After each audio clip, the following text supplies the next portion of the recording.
আমাদের আজকের ক্লাসের টপিক নিওপ্লাসিয়া।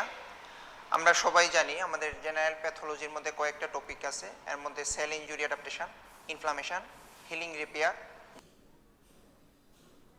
ওই নাসিরউদ্দিনকে এখন গ্রেফতার করে ওর এই পার্থক্যটা পড়বেন আপনাদের শীটে। যে পার্থক্য 3 নাম্বার পয়েন্ট আছে, এনক্যাপসুলেটেড। এনক্যাপসুলেটেড হলো বিনাইন টিউমার, আর মেলিগন্যান্ট টিউমার কি লেখা আছে? নট ক্যাপসুলেটেড। রেয়ারলি ফলস ক্যাপসুল থাকে। এখানে একটু লিখে নেন যে ফলস ক্যাপসুল কার থাকে মেলিগন্যান্ট টিউমারে? Renal cell carcinoma. কার থাকে? রেনাল সেল কার্সিনোমার থাকে, ঠিক আছে। আর বিনাইন টিউমার্স লেখা আছে আপনাদের এনক্যাপসুলেটেড। অলওয়েজ যে ক্যাপসুলেটেড থাকবে বিনাইন টিউমার এরকম না। বিনাইন টিউমারও কিছু আছে যেটা ক্যাপসুলেশন ছাড়া আছে। 4টা বিনাইন টিউমার আছে যেটার মধ্যে আপনার ক্যাপসুল নাই। সেই 4টার এক্সাম্পল আমরা একটু লিখে নিই। Benign tumours without capsule. Number 1 লেখেন leiomyoma. Leiomyoma, লিওমায়োমা।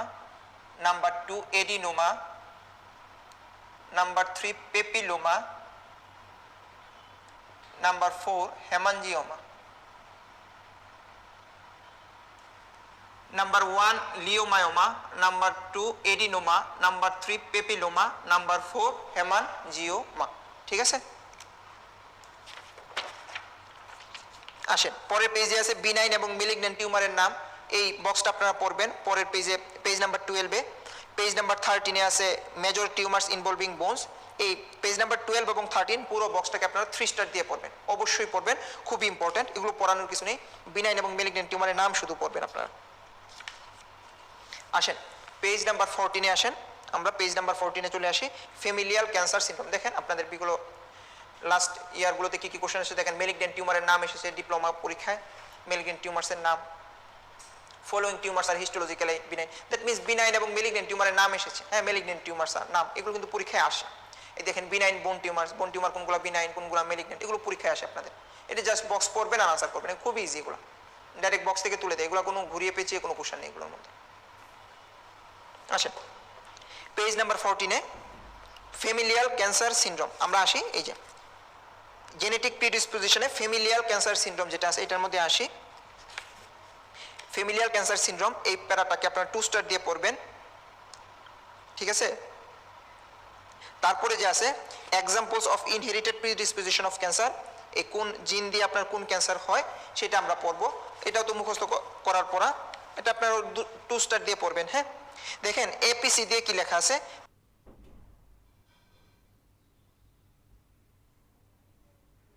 Familial adenomatous polyposis cancer. APC দিয়ে কি হয়? Familial adenomatous polyposis cancer. এছাড়া এপিসি দিয়ে আরো কয়েকটা হয় আপনাদের পরীক্ষায়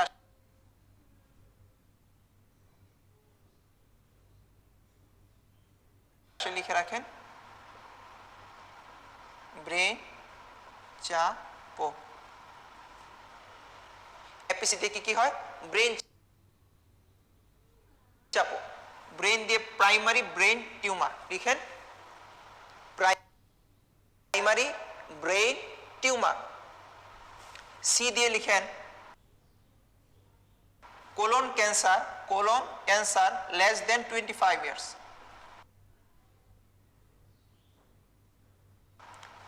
colon cancer less than 25 years.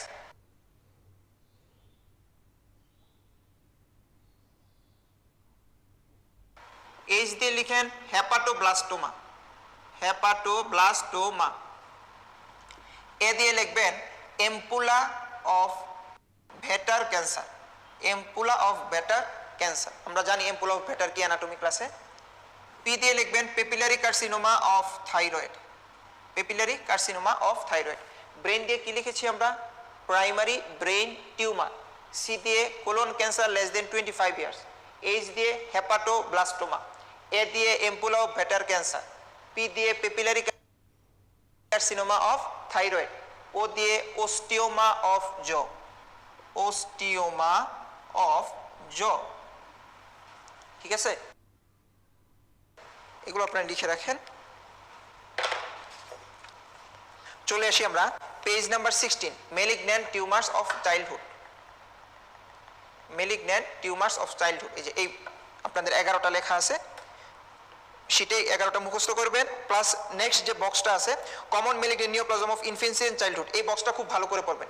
Malignant tumours of childhood আপনারা সবাই নাম দেখে পড়ে ফেলতে পারবেন সহজে, সব ব্লাস্টোমাগুলো মেলিগনেন্ট টিউমার্স অফ চাইল্ডহুড, ঠিক আছে?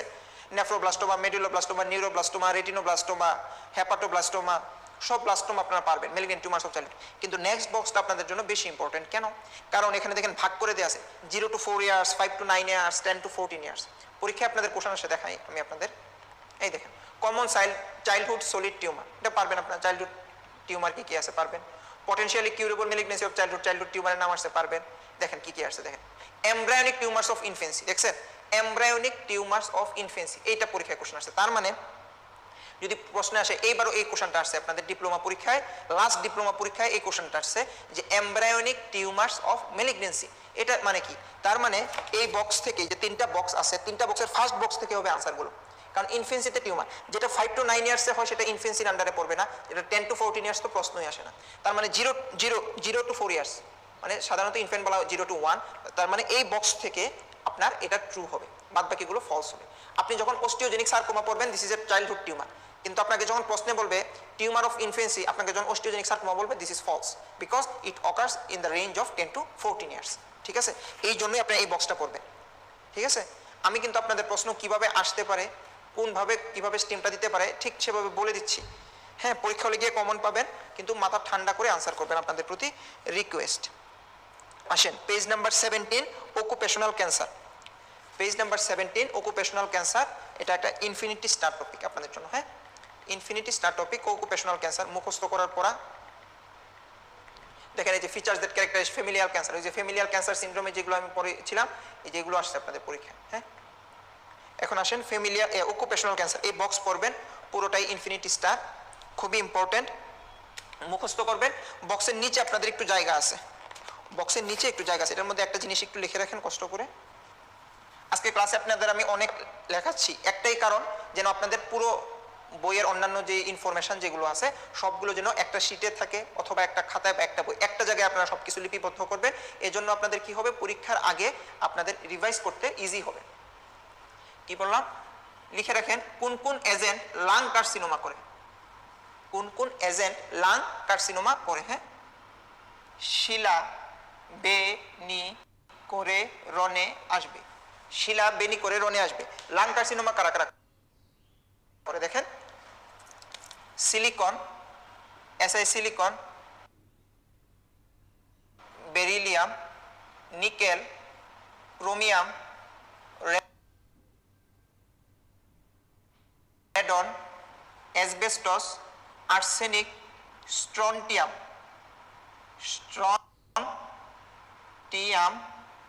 And uranium. এখন আপনারা বলবেন ভাইয়া স্ট্রন্টিয়াম তো এই বক্সে নাই, কিন্তু আমি দেখিয়ে দিব কোথায় আছে। স্ট্রন্টিয়াম, ইউরেনিয়াম, আবার বলি, silicon, beryllium, nickel, chromium, radon, asbestos, arsenic, strontium, uranium. হ্যাঁ, these are the agents that are responsible for causing lung cancer. দেখেন আপনাদের অসংখ্য কোশ্চেন আছে, asbestosis is associated with inhalation of asbestos, দেখেন কত কোশ্চেন।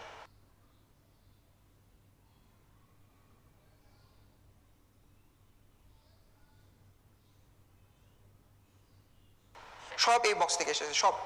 এই যে দেখেন এই বক্সটা আপনারা দেখতেই পারতেছেন, যারা ডেভিডসন পড়েন তারা জানেন এই বক্সটা ডেভিডসনের। হ্যাঁ, ডেভিডসনে দেখেন আছে আপনাদের, ডেভিডসনের এই বক্সটা আপনি দেখেন, ডেভিডসনে আছে স্ট্রন্টিয়াম, বেরিলিয়াম এন্ড স্ট্রন্টিয়াম। দেখেন এই স্ট্রন্টিয়াম মাইনিং কি করে, লাং ক্যান্সার করে। কি করে, লাং ক্যান্সার করে। আপনার ডেভিডসনের এই 33.1 এই বক্সটা যদি এই রবিন্সের বক্সের সাথে, অকুপেশনাল ক্যান্সার বক্সের সাথে যদি এই বক্সটা পড়তে পারেন খুবই ভালো। কারণ এই যে দেখেন রাবার এবং ডাই ফ্যাকশনারি ম্যানুফ্যাকচারিংয়ে কি করে ব্লাডার ক্যান্সার করে, এটা কিন্তু খুবই আসে। ডাই এবং রাবার ম্যানুফ্যাকচারিংয়ে যারা ব্লাডার ক্যান্সার হয় তাদের। হ্যাঁ, আসেন page number 18, chronic inflammatory states and cancer, এই বক্সটা পড়বেন 2 স্টার, ঠিক আছে। এরপরে বক্স আছে মেজর কেমিক্যাল কার্সিনোজেন, এই বক্সটা পড়বেন আপনারা 3 স্টার। এটা তো জাস্ট মুখস্থ করবেন, কোনগুলা অ্যালকাইলেটিং এজেন্ট, কোনগুলা ডাইরেক্টলি অ্যাক্টিং কার্সিনোজেন, কোনগুলা প্রো কার্সিনোজেন, এই যে বক্স এগুলো সব রবিন্সের বক্স, এগুলো জাস্ট মুখস্থ করবেন। কোনগুলা ডাইরেক্টলি অ্যাক্টিং, কোনগুলা ডাইরেক্টলি অ্যাক্টিং, কোনগুলা প্রো কার্সিনোজেন, কোনগুলা অ্যালকাইলেটিং, কোনগুলা অ্যারোমেটিক, কোনগুলা ন্যাচারাল প্ল্যান্ট, এগুলো মুখস্থ করবেন। আসেন পরের পেজে, পেজ নাম্বার 19, অঙ্কোজেনিক মাইক্রোবিয়ালস। এটা আপনাদের 5 স্টার টপিক, যে কোনগুলা অঙ্কোজেনিক মাইক্রোবিয়াস, কারা কারা এর মধ্যে আরএনএ ভাইরাস, কারা ডিএনএ ভাইরাস, হ্যাঁ, কারা অঙ্কোজেনিক ব্যাকটেরিয়া, কারা ফাঙ্গাস, কারা প্যারাসাইট, এই নামগুলো আপনারা মুখস্থ করবেন এবং এরা কি কি ক্যান্সার করে। এই পুরোটা বক্সই আপনাদের জন্য 5 স্টার, খুব ইম্পর্টেন্ট। একটু কারেকশন আছে যে হেপাটাইটিস সি ভাইরাসের ফ্যামিলি দেওয়া আছে হ্যাপেট না, এটাকে কেটে দেন, এটাকে কেটে লিখেন ফ্ল্যাবি ভাইরাস। আপনারা যারা মাইক্রোবায়োলজি ক্লাস ইতিমধ্যে করে ফেলেছেন তারা জানেন যে হেপাটাইটিস সি ভাইরাসের ফ্যামিলির নাম flavivirus, hepatitis C virus. আর হেপাটাইটিস বি ভাইরাসের ফ্যামিলির নাম হলো হেপাটনা। দেন ফলোইং আর প্রোকার্সিনোজেন, সব বক্স থেকে হুবহু তুলে দেয়, কোনো চেঞ্জ করে না। প্রোকার্সিনোজেন কারা, ডাইরেক্টলি অ্যাক্টিং কার্সিনোজেন কারা, পরীক্ষায় এসে প্রোকার্সিনোজেন হুবহু বক্স থেকে তুলে দিছে। এই দেখেন 2020 এইবার ডিপ্লোমাতেও এসেছিল এবং রেসিডেন্সিতেও এই পরীক্ষার কোশ্চেন। এটা আরএনএ অঙ্কোজেনিক ভাইরাস কারা, এপস্টিন ভার, এটা হলো আপনার মানে সরি এটা ডিএনএ নো, হিউম্যান পেপিলোমা না। আরএনএ ভাইরাস হলো দুইটা, কি কি, অঙ্কোজেনিক হেপাটাইটিস সি ভাইরাস আর human T cell lymphotropic virus. Hepatitis C virus এবং sorry human T cell lymphotropic virus, হ্যাঁ, এটা হলো কি আরএনএ ভাইরাস। তো এটার মধ্যে আনসারটা কি হবে, আরএনএ অঙ্কোজেনিক ভাইরাসে human T cell leukaemia virus true, এবং হেপাটাইটিস সি ভাইরাস এটা কি হবে, ট্রু হবে। এটা ফলস দেওয়া আছে, এটা ট্রু হবে। এটা কোথায় গেল, পেজ নাম্বার 19, ঠিক আছে। দেখেন আসছে, এর আগে আসছে অঙ্কোজেনিক ডিএনএ ভাইরাস কারা, হিউম্যান পেপিলোমা ভাইরাস, ইপস্টেন-বার ভাইরাস, কারণ হিউম্যান টি-সেল আর হেপাটাইটিস সি ভাইরাস কি আরএনএ ভাইরাস। এই যে আনসারটা সেটা আবার আপনারা ফলো করবেন না, এখানে হিউম্যান টি-সেল লিউকেমিয়া ভাইরাস এটা true, and hepatitis C virus যেটা এটা ট্রু, হ্যাঁ। দেখেন কি কি পাওয়া যায়, সব সেম কোশ্চেন। আসি আমরা page number 20, pre malignant condition. আমি লাস্ট ইয়ার রেসিডেন্সির সময় এটাকে ইনফিনিটি স্টার দিয়েছিলাম এবং বলেছিলাম এর থেকে কোশ্চেন যদি আপনাদের না আসে কখনোই প্রশ্ন কমপ্লিট হবে না। Examples of premalignant condition, দেখেন প্রি মেলিগন্যান্ট কন্ডিশন থেকে আপনাদের সাইডে দেখাচ্ছি, ডিপ্লোমাতেও এসেছে জুলাইয়ে, এবং examples of premalignant condition এটা লাস্ট ইয়ার রেসিডেন্সিতেও এখানে কোশ্চেন এসেছে। এই বক্স পড়বেন, প্রি মেলিগন্যান্ট কন্ডিশনের বক্স, এবং পেজ নাম্বার 20-তে আছে, এই বক্সটা মুখস্থ করবেন, এবং পরের পেজে নন প্রি ক্যান্সারাস কন্ডিশন আছে, এইটাও পড়বেন, দুটোই পড়বেন। জাস্ট খালি একটু লিখে নেন স্মল ইন্টেস্টাইনে প্রি মেলিগন্যান্ট কন্ডিশনের মধ্যে যে স্মল ইন্টেস্টাইন আছে, স্মল ইন্টেস্টাইনের মধ্যে একটা এক্সাম্পল লিখে নেন। প্রি মেলিগন্যান্ট কন্ডিশনের মধ্যে স্মল ইন্টেস্টাইনে একটা এক্সাম্পল লিখে নেন, স্মল ইন্টেস্টাইন পিউরস জেগার সিনড্রোম, পিউরস জেগার syndrome small ইন্টেস্টাইনে। This is a premalignant condition. কখনো এটা নিয়ে কনফিউজ হবেন না, আপনাদের বেলিয়ান লাভে স্পষ্ট দেয়া আছে পিউরস জেগার syndrome, this is a premalignant condition, হ্যাঁ, পিউরস জেগার সিনড্রোম স্মল ইন্টেস্টাইন, একটু লিখে নেন প্রি মেলিগন্যান্ট কন্ডিশনে। এখন আপনারা পেজ নাম্বার 21-এ আসেন, নন প্রি ক্যান্সারাস ডিসঅর্ডারে। সেখানে দেখেন পেজ নাম্বার 21-এর নন প্রি ক্যান্সারাস ডিসঅর্ডারে পলিপে আসেন, সেখানে লেখা আছে পুশ জেগার পলিপ। তার মানে কি, যদি সিনড্রোম আসে প্রি মেলিগন্যান্ট ট্রু, যদি আসে পুশ জেগার পলিপ ফলস, অথবা প্রশ্ন এভাবেও আসতে পারে পলিপ ইন পুশ জেগার সিনড্রোম, কি দিবেন ফলস। সিনড্রোমটা ট্রু, কিন্তু এই সিনড্রোমের মধ্যে যদি পলিপ হয় ফলস, পলিপ যদি পুশ জেগার সিনড্রোমে থাকে, মানে এই কথাটাকে যদি ঘুরিয়ে আসে পলিপ ইন পুশ জেগার সিনড্রোম কি হবে answer false. This is non precancerous condition, but Peutz জেগার সিনড্রোম কি প্রি ক্যান্সারাস কন্ডিশন। অবশ্যই অবশ্যই অবশ্যই পড়বেন premalignant condition, infinity star. দেখেন এখান থেকে প্রত্যেকবারই কোশ্চেন আসে, এটা এই 2020-তে examples of premalignant condition একটা কোশ্চেন, দুইটা কোশ্চেন আসছে, দুইটা কোশ্চেন শুধুমাত্র প্রি মেলিগন্যান্টের এই বক্স থেকে আপনাদের পরীক্ষায় দেওয়া হয়েছে, হ্যাঁ, অবশ্যই সলভ করবেন। দেখেন একটা কোশ্চেন এসেছিল মার্চ 18-এ, recognise precancerous condition small intestinal polyps in Peutz জেগার সিনড্রোম। তারা কি সিনড্রোমটাকে বুঝিয়েছে না, পলিপস ইন পুশ জেগার সিনড্রোম, কি হবে আনসারটা ফলস, হ্যাঁ। এগুলা কখনো কনফিউজ হবেন না। দেখেন কত কোশ্চেন আসছে প্রি ক্যান্সারাস থেকে, অনেক কোশ্চেন, প্রচুর কোশ্চেন আসে প্রি ক্যান্সারাস থেকে। অবশ্যই আপনারা এই কোশ্চেনগুলো সলভ করবেন, আপনাদের লাস্ট আওয়ার আছে, আপনাদের শীটের পিছনে আমি কোশ্চেনগুলো দিয়ে দিয়েছি, আপনারা অবশ্যই কোশ্চেনগুলো সলভ করবেন। দেখেন কত কোশ্চেন এসেছে, সব এই বক্স থেকে, সব। এটা আপনাদের আলাদাভাবে পড়ানোর কিছু নেই, এই বক্সগুলো আপনারা সলভ করবে, এই মুখস্থ করে ফেলবেন, দেখবেন কোশ্চেন পারবেন।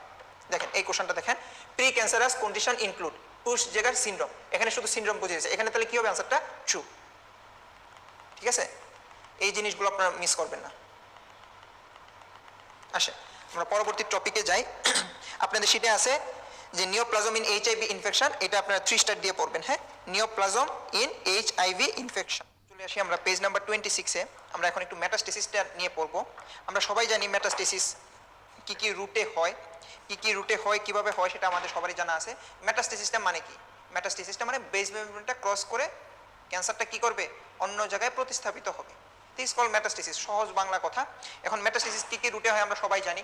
হ্যামাটোজেনাস রুটে হয়, লিমফেটিক রুটে হয়, ডাইরেক্ট সিডলিং হয়ে হয়, আমরা সবাই জানি। ট্রান্সিলোমিক রুটে হয়, হ্যাঁ, এই যে ক্রুকেনবার্গ টিউমার স্টমাক থেকে ট্রান্সিলোমিক রুটে গিয়ে দুইটা ওভারিতে যায়, এই রুটগুলো আমরা সবাই জানি। কিন্তু এগুলো পরীক্ষার জন্য ইম্পর্টেন্ট এগুলো আসে না, নামগুলো জেনে রাখলেই হয়।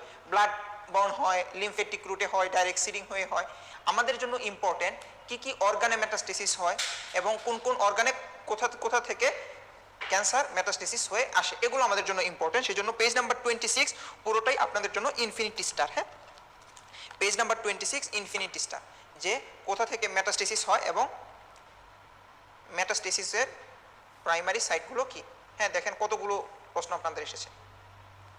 মেটাস্টেসিস অফ টিউমার দেখেন, July diploma, July MS residency, প্রচুর এমফিল, প্রচুর এই জায়গা থেকে আপনাদের কোশ্চেন আসে। আমি কোশ্চেনগুলো আপনাদের সলভ করাবো, দেখাবো কিভাবে আনসার করতে হবে। এর আগে একটু লক্ষ্য করেন যে পেজ নাম্বার 26 এর উপরেই আছে অস্টিওব্লাস্টিক মেটাস্টেসিস, অস্টিওলাইটিক মেটাস্টেসিস, এই দুইটাই আপনারা একটু পড়ে নেবেন। এগুলো সব নাম মুখস্থ করতে হবে। দেন আছে আপনাদের শীটে bony or osseous metastasis commonly occurs in, bony or osseous metastasis commonly occurs in, কোন কোন জায়গায় কমনলি বনি মেটাস্টেসিস হয়। কি কি আছে আপনাদের শীটে আছে আপনাদের 5টা, BPL K T, breast, prostate, lung, kidney, thyroid. 5টা আছেন আপনাদের, thyroid, breast, lung, kidney, prostate. Breast, prostate, lung, kidney, thyroid লেখা আছে তো আপনাদের এই 5টা শীটে। কমনলি অকার হয় বনে এই 5টা অর্গান থেকে কমনলি মেটাস্টেসিস হয়। থাইরয়েডে লিখে রাখেন এক্সেপ্ট পেপিলারি, বিকজ পেপিলারিটা লিমফেটিক রুটে স্প্রেড হয়, হ্যাঁ। তার মানে breast, prostate, lung, kidney, thyroid except থাইরয়েডের মধ্যে পেপিলারিটা এক্সেপশন, কারণ পেপিলারিতে লিমফেটিক স্প্রেড হয়। এখন এই 5টাতে কি হয় কমনলি, এই 5টাতে কমনলি হয়। হ্যাঁ, এখন আপনার 6 নম্বরে লিখেন টেস্টিস, 7-এ লিখেন ওভারি, 8 নম্বরে লিখবেন মেলিগন্যান্ট মেলানোমা, 9 লিখবেন কোলাঞ্জিও কার্সিনোমা। লিখেন আগে সবাই। 6 নম্বরে লিখবেন টেস্টিস, 7-এ ওভারি, 8-এ মেলিগন্যান্ট মেলানোমা এন্ড 9 নম্বরে লিখবেন কোলাঞ্জিও কার্সিনোমা। এই 4টা লিখে একটা ব্র্যাকেট দিবেন, ব্র্যাকেট দিয়ে লিখবেন may occur in testis, ovary, malignant melanoma, cholangiocarcinoma. এই 4টাতে মে অকারিন, আর এই 5টা কি কমনলি। এখন আপনাদের প্রশ্ন কিভাবে পরীক্ষা আসবে বলে দিই, যেভাবে বলে দিয়েছিলাম এবার রেসিডেন্সিতে ঠিক সেভাবেই পরীক্ষায় আসছে। হ্যাঁ, 5টা কমনলি, 4টা মে অকারিন। আপনাদের পরীক্ষায় কোশ্চেন আসলো বনি মেটাস্টেসিস অকারসিন, কমনলিও বললো না, কিছুই বললো না, বললো বনি মেটাস্টেসিস অকারসিন। আপনি আনসার এই 9টার মধ্যেই খুঁজবেন, এই 5টা প্লাস 9টা, 5টা প্লাস 4টা, এই 9টার মধ্যে আপনি আনসার খুঁজবেন। কারণ বলছে বনি মেটাস্টেসিস কোথা থেকে হয়, এই 9টার মধ্যে আপনি আনসার ট্রু দিবেন, ঠিক আছে। কিন্তু আপনার পরীক্ষায় যদি প্রশ্ন আসে বনি মেটাস্টেসিস কমনলি অকারসিন, তাহলে এই 5টা ট্রু হবে, এই 4টা ফলস হবে। অবশ্যই এই কথাটা মনে রাখবেন। আমি আবার বলি, বনি মেটাস্টেসিস অকার্স ইন বললে 5টা নিচের 4টা 9টা থেকে আপনার আনসার ট্রু দিবেন। কিন্তু যদি পরীক্ষায় প্রশ্নে আসে বনি মেটাস্টেসিস কমনলি অকারসিন, বনি মেটাস্টেসিস কমনলি অকারসিন, তাহলে শুধুমাত্র উপরের বা শীটের যে 5টা আছে এই 5টার মধ্যে থেকে আপনারা আনসার করবেন, নিচের 4টাকে ফলস দিবেন। অবশ্যই অবশ্যই অবশ্যই এই জিনিসটা কখনো ভুল করবেন না। এবার কমনলি এসেছিল তাই নিচের 4টা থেকে আনসার প্রশ্নে থাকলে সেগুলো ফলস হবে, উপরের গুলোই কি হবে শুধু ট্রু, এক্সেপ্ট পেপিলারি থাইরয়েডের মধ্যে, মনে রাখবেন। আর এখানে দেখেন আছে, এগুলো তো আসলে পড়ানোর কিছু নেই, জাস্ট মুখস্থ করবেন। লাং ক্যান্সার,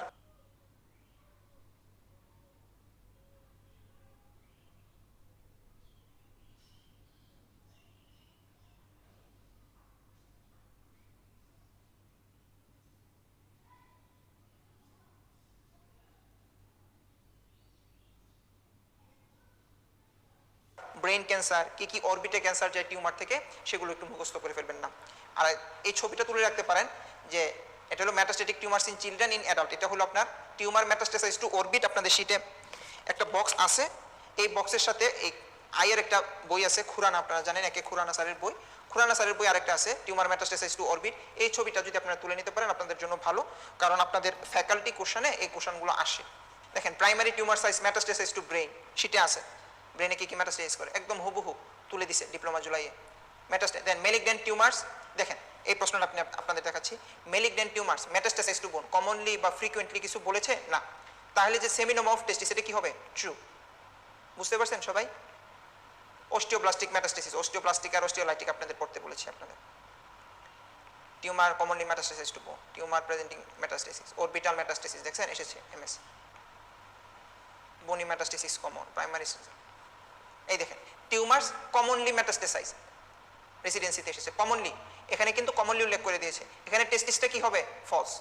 এখানে পেপিলারিটা ট্রু আছে, পেপিলারিটা এখানে ফলস করবে। পেপিলারি কার্সিনোমা অফ থাইরয়েড কি? এটাও ফলস, এটা আনসারটা ভুল আছে এখানে। সেমিনোমা অফ টেস্টিসটা ফলস হবে, কারণ এখানে কমনলি বলেছে বলে। এখানে কমনলি যদি না থাকতো সেমিনোমা অফ টেস্টিসটা আমরা কি দিতাম? ট্রু। পেপিলারিটা ফলস হবে। Malignant tumours with frequently metastasis, frequently আর কমনলি একই। পেপিলারি কার্সিনোমা কি? ফলস। এই জিনিসটা আপনারা কখনোই ভুল করবেন না। কমনলি মেটাস্টেসাইজ বললে সেমিনোমা অফ টেস্টিস কি হবে? ফলস। আর কমনলি যদি না বলে তাহলে সেমিনোমা অফ টেস্টিস কি দিবেন আপনি? ট্রু দিবেন। এটা এইবারও পরীক্ষায় এই কোশ্চেনটা এসেছে, কখনোই ভুল করবেন না। আসেন পেজ নাম্বার 27, এই যে locally malignant tumour, page number 27, এটাও ইনফিনিটি স্টার দেন। এই দেন লোকালি মেলিগন্যান্ট টিউমার অনেকগুলো এসেছে কোশ্চেন, প্রচুর কোশ্চেন এসেছে লোকালি মেলিগন্যান্ট টিউমার থেকে। লোকালি মেলিগন্যান্ট টিউমারটাও ইনফিনিটি স্টার। এখানে লোকালি মেলিগন্যান্ট টিউমারের শুধুমাত্র নাম পড়বেন, শুধুমাত্র নাম পড়বেন, অন্য কিছু না, ভিতর পড়ার কিছু নেই। লোকালি মেলিগন্যান্ট টিউমারের নাম যেগুলো আছে জাস্ট এগুলো মুখস্থ করে ফেলবেন। লোকালি মেলিগন্যান্ট টিউমার, এখানে একটা নেমোনিক্স আছে দেখেন, আমি বাসায় যে কার গলায় ফুলমালা দেবো এর মধ্যে শেষে যে এম আছে, মিক্সড সেলিভারি টিউমার, সেই এম এর এখানে আরেকটা কমা দিয়ে লিখে রাখেন মার্জোলিন আলসার, মার্জোলিন আলসার। এটা সার্জারির যেসব বই আছে আপনাদের, সার্জারির বইগুলোতে মার্জোলিন আলসারকে লোকালি মেলিগন্যান্ট বলা হয়েছে। মার্জোলিন আলসার কিন্তু is one of A type of the variant of squamous cell carcinoma. এটা কিন্তু স্কোয়ামাস সেল কার্সিনোমার একটা ভেরিয়েন্ট হলো মার্জোলিন আলসার। হ্যাঁ, মার্জোলিন আলসারকে আপনারা শীটে লোকালি মেলিগন্যান্ট লিখে রাখেন। ইনফিনিটি স্টার টপিক এটা। হ্যাঁ, আসেন page number 29, molecular basis of cancer. Molecular basis of cancer, molecular basis of ক্যান্সারে আপনাদের শীটে একটু পরে দেখেন, আগে আমার কথাটা একটু শুনে নেন। এটা কিন্তু খুবই সহজ, আমি এতক্ষণ ধরে যা বলে এসেছি নিওপ্লাসিয়া থেকে, এগুলো যদি জাস্ট আপনারা বুঝতে পারেন, বেসিক কথাগুলো ধরতে পারেন, মলিকুলার বেসিসটা আপনার না পড়লেও হবে। ধরেন যে আপনার ক্যান্সারে টিউমারের সেলের যে প্রলিফারেশন হবে সেটা কি অ্যাবনর্মাল প্রলিফারেশন না নর্মাল প্রলিফারেশন? Abnormal proliferation. যে প্রলিফারেশনটা হবে সেটা কি কন্ট্রোল না আনকন্ট্রোলড? আনকন্ট্রোল প্রলিফারেশন হবে। সেটা কি কোনো ইনহিবিটরি সিগন্যাল দিয়ে থামানো যাবে না, কারণ সেটা তো আনকন্ট্রোল প্রলিফারেশন হতেই থাকবে। যে স্টিমুলাস দিয়ে প্রলিফারেশন শুরু হয়েছিল সেই স্টিমুলাস যদি আপনি সরিয়েও নেন তার টিউমারের প্রলিফারেশন, মেলিগন্যান্সি প্রলিফারেশন চলতে থাকবে। আমাদের বডির যেই একটা সেলকে মারার কি প্রোগ্রাম সেল ডেথ কি আছে? অ্যাপোপ্টোসিস আছে। এই অ্যাপোপ্টোসিস দিয়ে কি তাকে থামানো যাবে না? অ্যাপোপ্টোসিস দিয়ে তো তাকে থামানো যাবে না, তার সেল ডেথ তো হবে না। যদি অ্যাপোপ্টোসিস দিয়ে সেল ডেথ হয়ে যেত তাহলে তো আর মেলিগন্যান্সি হতো না, সে চলতেই থাকবে। বডির যে আমাদের ইমিউন রেসপন্স আছে, তাহলে সে কি তাকে এই মেলিগন্যান্সিকে আটকাতে পারবে না? ইমিউন রেসপন্স দিয়ে যদি মেলিগন্যান্সি কন্ট্রোল হয়ে যেত তাহলে কারোরই কি হতো না? মেলিগন্যান্সি হতো না। তার মানে তার সে ইমিউন রেসপন্সকেও এসকিপ করবে, সে অ্যাপোপ্টোসিসকেও এসকিপ করবে, সে আনকন্ট্রোল উপায়ে চলে যাবে, সে মেটাস্টেসিস করার ক্ষমতা থাকবে মেলিগন্যান্সি হলে। জাস্ট আসেন পেজ নাম্বার 29-এ, মলিকুলার বেসিস অফ ক্যান্সার। ভিতর কিছুই পড়বো না, জাস্ট বোল্ড হরফে যে লাইনগুলো আছে, 8টা পয়েন্ট আছে বোল্ড হরফে, দেখেন লেখা আছে বোল্ড কারিতে, এই লাইনগুলো আমরা জাস্ট পড়বো, ঠিক আছে? ভিতর কিছু পড়ার দরকার নেই। দেখেন আমরা কি কি আছে, self sufficiency in growth signals, insensitivity to growth. Then self sufficiency in growth signal মানে সেলফ, তারা গ্রোথ করবে। Insensitivity to growth inhibitory signal মানে গ্রোথ ইনহিবিটরি সিগন্যাল তাকে দেওয়া হবে যেন গ্রোথ না হয়, কিন্তু সে এটার প্রতি ইনসেন্সিটিভ থাকবে, ঠিক আছে? অল্টার্ড সেলুলার মেকানিজম, আমাদের বডির নর্মাল একটা সেলের মেটাবলিজম যেরকম হয় সে কি হবে? আনকন্ট্রোল। মনে করেন আমাদের বডিতে 10টা সেল থাকার কথা, এই কারণে বডির আমাদের এক ধরনের মেটাবলিজম আমাদের সৃষ্টিকর্তা তৈরি করে দিয়েছে, এই উপায়ে মেটাবলিজম হয়। কিন্তু মেলিগন্যান্সিতে কি হয়? হাজার সেল হয়ে যায়, লক্ষ সেল হয়, কোটি সেল হয়ে যাচ্ছে, তার মেটাবলিজম কিরকম হবে? অন্যরকম হবে, নর্মাল সেলুলার মেটাবলিজমের মতো তার মেটাবলিজম হবে না। তারপরে কি আছে, ইভেশন অফ অ্যাপোপ্টোসিস, অ্যাপোপ্টোসিসকে সে ইভেট করবে। লিমিটলেস রেপ্লিকেটিভ পটেনশিয়াল, ব্র্যাকেটে কি লেখা আছে, ইমমর্টালিটি। সাস্টেইন এনজিওজেনেসিস, এনজিওজেনেসিস হতেই থাকবে। Ability to metastasize, ability to evade host immune response.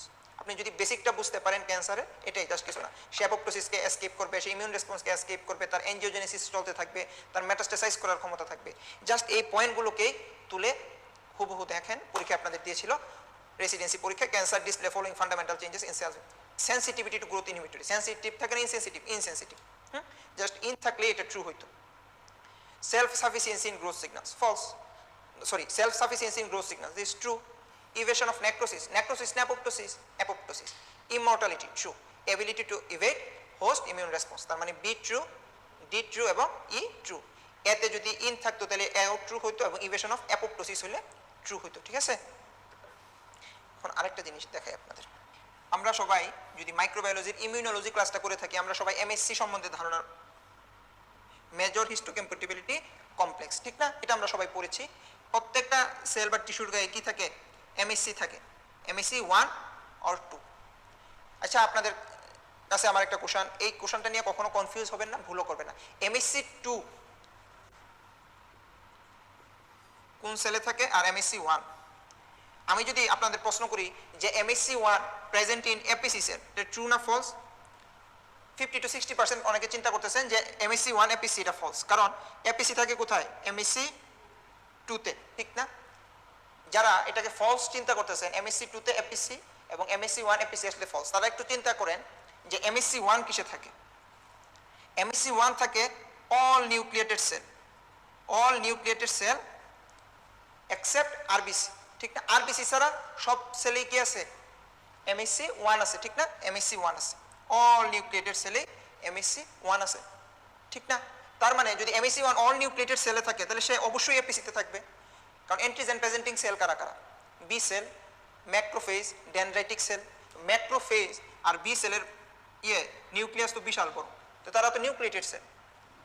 তাহলে এপিসি এমএসসি 2-তে থাকে, এপিসি এমএসসি 1ও এপিসিতে থাকে। কারণ এমএসসি 1 তো সব সেলেই থাকে, তো এপিসি তো আর ওই সেলগুলোর বাইরে না। এমএসসি 1 তো অল নিউক্লিয়েটেড সেল থাকে, এপিসি তো অল নিউক্লিয়েটেড সেলের মধ্যেই পড়ে। তার মানে যদি প্রশ্নে আসে এমএসসি এপিসিতে এমএসসি 1 থাকে, আপনারা এটা ট্রু দিবেন। হ্যাঁ, এটা কখনো ভুল করেন না।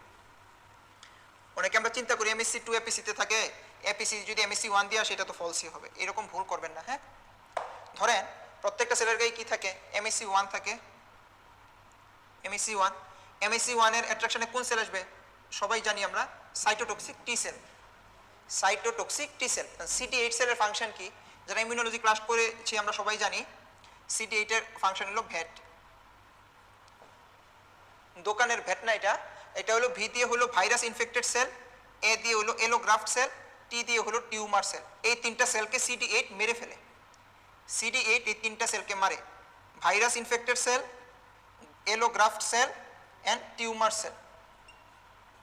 ভাইরাস ইনফেক্টেড সেলকে মারবে, এলোগ্রাফটকে মারবে অ্যান্ড টিউমার সেলকে মারবে। এই তিনটা সেলকে সাইটোটক্সিক টি সেল মেরে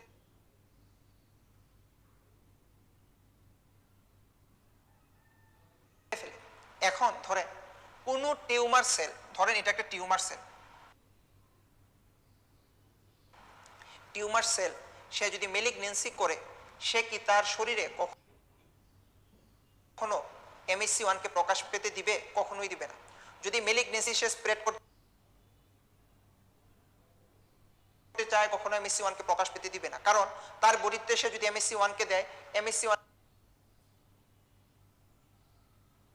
কে এক্সপ্রেস করে, এমএসসি 1 এর এগেইনস্টে CD8 চলে আসবে, CD8 চলে এসে টিউমার সেলকে মেরে ফেলবে। তাই টিউমার সেল তার বডিতে কখনো সে এমএসসি 1 কে বা এমএসসি কে সে কখনো এক্সপ্রেস হতে দিবে না। নাম্বার 1, টিউমার তার বডিতে কখনো অ্যান্টিজেন প্রকাশ করবে না, কারণ অ্যান্টিজেনের এগেইনস্টে কি আসবে, অ্যান্টিবডি। অ্যান্টিজেন অ্যান্টিবডি কমপ্লেক্স হয়ে টিউমারকে মেরে ফেলবে। অ্যান্টিজেনের এগেইনস্টে কি আসবে, অ্যান্টিবডি আসবে। তাহলে টিউমার যদি কখনো আমাদের বডির ইমিউন যে সিস্টেম এটাকে এসকেপ করতে চায়, এসকেপ করে যদি সে নিজে বড় হতে চায়, তাহলে সে কখনো তার বডিতে অ্যান্টিজেনকে এক্সপ্রেস হতে দিবে না, কখনো এমএসসি কে দিবে না। কারণ এমএসসি 1 কে দিলে সাইটোটক্সিক টি সেলের এসে টিউমার সেলকে মেরে দিবে এবং এমএসসি কি করবে, এই সাইটোটক্সিক টি সেলকে অ্যাট্রাক্ট করবে এবং অ্যান্টিজেন যদি প্রকাশ পায় তাহলে কি আসবে, অ্যান্টিবডি আসবে। হ্যাঁ, এটা সবাই যদি আমরা জানি তাহলে আমরা একটু কষ্ট করে চলে আসি পেজ নাম্বার 35। পেজ নাম্বার 35-এ ইমিউন সার্ভিলেন্স অ্যান্ড এসকেপ আছে, ঠিক উপরে দেখেন ইমিউন সার্ভিলেন্স অ্যান্ড এসকেপ আছে পেজ নাম্বার 35-এ।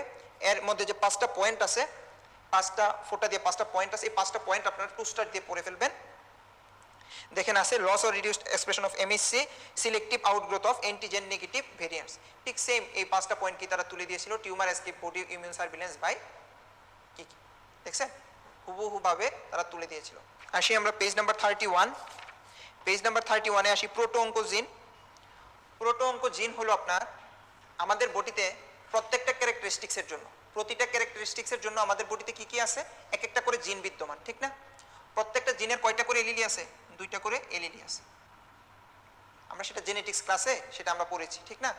তো প্রত্যেকটা জিন আছে, প্রত্যেকটা জিনের এক একটা জিনের এক একটা ক্যারেক্টারিস্টিক্স আছে, ঠিক?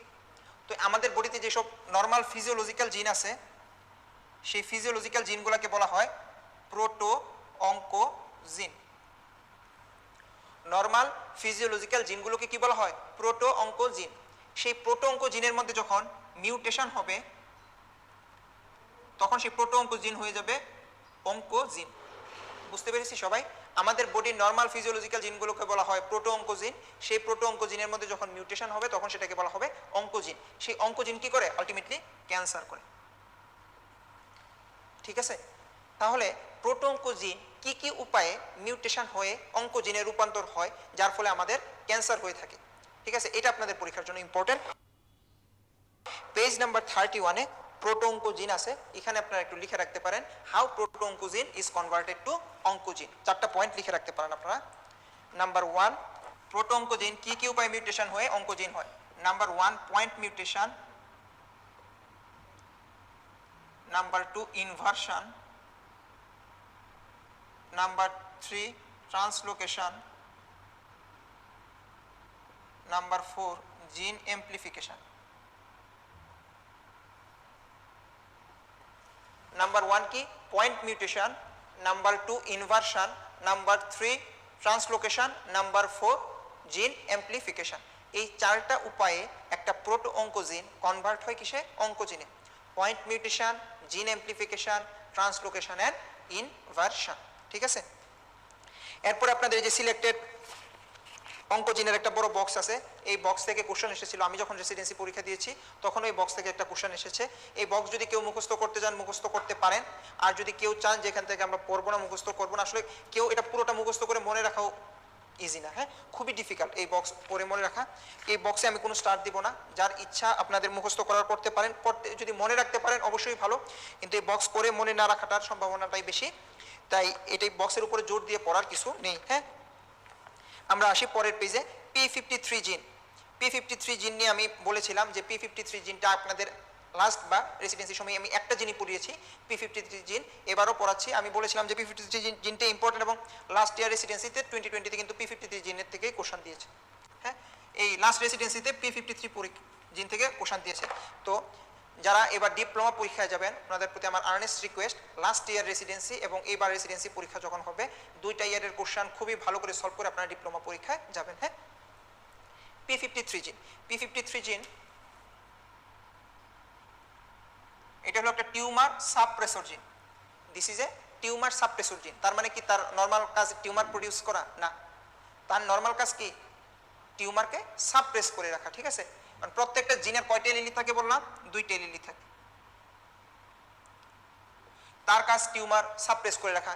সে যদি টিউমার প্রডিউস করে তাহলে তার এলিলিতে কি হইতে হবে? মিউটেশন হইতে হবে।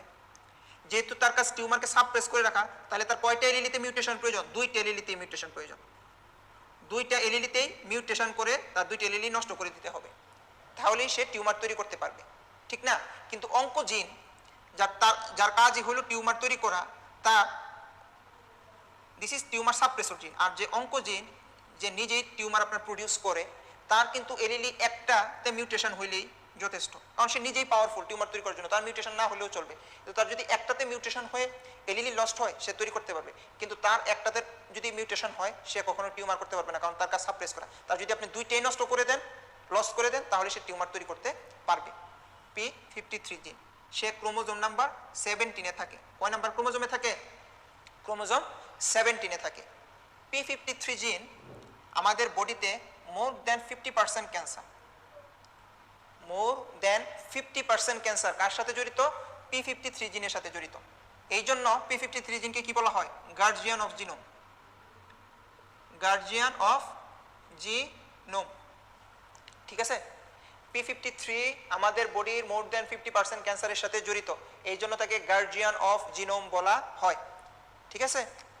এখন আসেন পেজ নাম্বার 32 এবং 33, P53 আমি আপনাদের দেখাচ্ছি। এই দেখেন পেজ নাম্বার 32 এবং 33, এটা রবিন্সের একটা জাস্ট একটা প্যারা, এখানে আমি তুলে এনেছি। P53 গার্জিয়ান অফ জিনোম বলা হয়, আপনাদের সেটাও লেখা আছে P53 ফার্স্টে guardian of genome.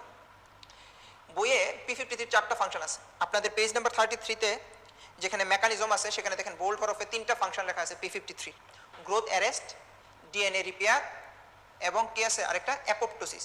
Growth arrest, DNA repair আর অ্যাপোপ্টোসিস।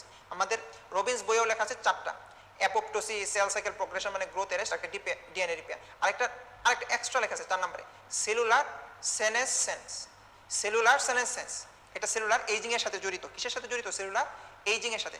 তার মানে P53 ফাংশন 4টা, cellular senescence, growth arrest, apoptosis, DNA repair. DNA repair, growth arrest, cellular senescence and growth arrest, apoptosis. হ্যাঁ, এখন যেখানে আপনার গ্রোথ অ্যারেস্ট লেখা আছে সেখানে লিখে রাখেন growth arrest in G1 phase, growth arrest in G1 phase, ঠিক আছে? 4টা function, DNA repair, growth arrest, cellular senescence and apoptosis. আসি আমরা একটু কোশ্চেনগুলো সলভ করি P53। দেখেন P53 থেকে কি আসছে? Designated at guardian of genome. এবার যে 2020 যে রেসিডেন্সির কোশ্চেনটা এসেছিল সেটা ছিল P53 টিউমার সাপ্রেসর জিন একটা স্টেমে ছিল, তারপরে একে গার্জিয়ান অফ জিনোম বলা হয় কিনা এটা ছিল, found in more than 50% cancer এটা ছিল। মানে সব কমন স্টেম তারা পরীক্ষায় দিয়েছিল যা আপনাদের শীটে আছে। দেখেন found in more than 50% human tumours, আমি যেটা বলেছি আপনাদের শীটে আছে সব। True. Tumour suppressor gene true. Produced tumour when one allele is lost, না both allele, ঠিক আছে? Triggers apoptosis true. দেখেন সি নাম্বার স্টেমটা দেখেন, is down regulated when DNA damage. তার ফাংশন কি? ডিএনএ রিপেয়ার করা। এখানে বলেছে ডিএনএ ড্যামেজ হওয়ার পরে সে ডাউন রেগুলেটেড হবে, না ফলস। কারণ ডিএনএ যখন ড্যামেজ হবে তখন যেহেতু তার কাজ ডিএনএ রিপেয়ার করা, তখন তার আপ রেগুলেটেড হতে হবে, অ্যাক্টিভ হইতে হবে। তখন যদি সে ডাউন রেগুলেটেড হয়ে যায় তাহলে সে ডিএনএ রিপেয়ার কিভাবে করবে? তার ফাংশন ডিএনএ রিপেয়ার করা, তাই ডিএনএ যখন ড্যামেজ হবে সে আপ রেগুলেটেড হবে, ঠিক আছে? এই দেখেন রিগার্ডিং P53 MDMS এসেছিল associated adult malignant tumours only, না মোর দ্যান 50% ক্যান্সারে থাকে সে শুধু অ্যাডাল্ট ম্যালিগন্যান্টে হবে। Arrest cell cycle in G1 phase true. Stimulated by ionising radiation, এটা একটু পরে দেখাচ্ছি। যে tumour suppressor gene 2 located in chromosome 21 false, chromosome 17। এই দুইটা কোশ্চেন বিগত বছরে এসেছিল, এই দুইটা কোশ্চেনের স্টেম নিয়েই এবারে রেসিডেন্সির কোশ্চেনের স্টেম দিয়েছি, নতুন কিছুই দেয়নি। দেখেন আপনাদের পেজ নাম্বার 34-এ একটা বক্স, একটা ছবি আঁকা আছে, দেখছেন? এই ছবিটা আমি আপনাদের দেখাচ্ছি। এই ছবিটা আছে আপনাদের, দেখছেন? এই দেখেন normal cell P53, cell mutational loss of P53 stimulant কারা কারা? আয়োনাইজিং রেডিয়েশন, কার্সিনোজেন, মিউটেজেন, ঠিক আছে? এটাই পরীক্ষায় দিয়েছিল, stimulated by ionising radiation true, ঠিক আছে? সব বই থেকেই দিবে, শীট থেকেই আসবে, আস্তে আস্তে শুধু পড়ে যাবেন, ঠিক আছে? তো P53 কে আপনারা 3 স্টার দিয়ে পড়বেন অবশ্যই।